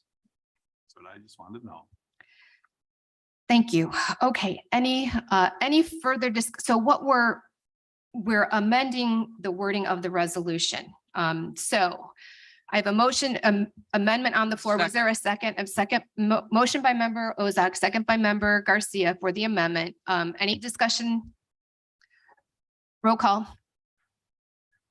Yes. All right, member Potowski. Member Renahan, member Rutledge. Member Schwarzy. Member Selman. Member Tornatori. Member Zay. Member Chaplin. Aye. Member Covert. Member DeCiani. Member Eckhoff. No. Member Garcia. Aye. Member Hart, member Krajewski. Member LaPlante.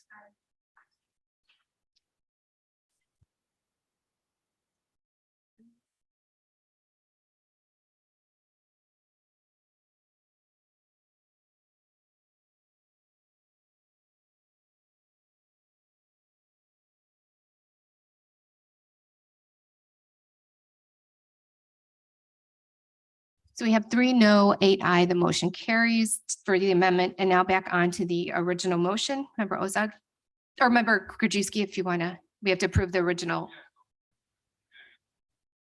To approve that as amended. Again, I will vote Second. no this time. This is real vote. I have a motion by Member Krajewski and a second by Member Garcia. Any discussion? Can we have a roll call on this as well? All right. Member Krajewski. Member LaPlante. Member Ozog. Member Puchalski.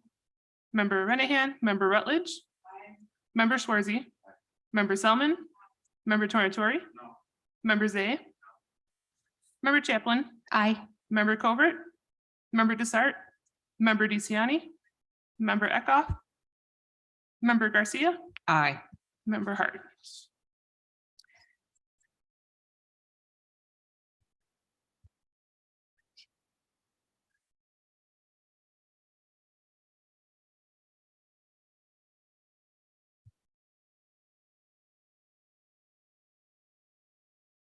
I have 5 voting no and 9 voting aye. The motion carries. Member Krajewski. Thank you, Madam Chair. I move on resolution FIR 0373-22, resolution allocating ARPA funds to address food insecurity with DuPage County, $5 million. Motion by Member Krajewski, second by Member Zay. Any discussion? All in favor? Opposed? The motion carries. Member Krajewski. Thank you, Madam Chair. I move on FIR 0372-22, resolution additional appropriation for the ARPA fund for Northern LA Food Bank, $250,000. Motion by Member Krajewski, second by Member Garcia. Any discussion? All in favor? Any opposed? Motion carries. Member Krajewski. Last, I move on FIR 0376-22, resolution approving a grant agreement with Northern LA Food Bank for use of ARPA funds period October 1st, 2022 through November 30th, 2023 in the amount of $1,750,000 ARPA item. Motion by Member Krajewski, second by Member Tornatori. Any discussion? All those in favor? Opposed? The motion carries. We move on to informational. Member Krajewski. Thank you, Madam Chair. I move to receive and place on file informational items, A, County Board, B, payment of claims, C, wire transfers, D, appointments, and E, grant proposal notifications. I have a motion to receive and place on file items A, B, C, D, and E under informational by Member Krajewski, second by Member Tornatori. All those in favor? Opposed? The motion carries. Thank you, Member Krajewski. We move on to new business. Any new business or old business? Sorry, old business. Any old business? Any new business? Yeah. Oh. Yes, if anybody has questions for the budget survey, please email those to Joan Olson and she will get those off to Mindy at NIU. Do we have an executive session? Okay, we do. I am advised we do have executive session. So we will have to vacate the room and I make a motion to go into executive session. Can I have a motion? Pursuant to commission to Open Meeting Act 5 ILCS 120-2 collective negotiating matters. Motion by Member Krajewski, second by Member Garcia.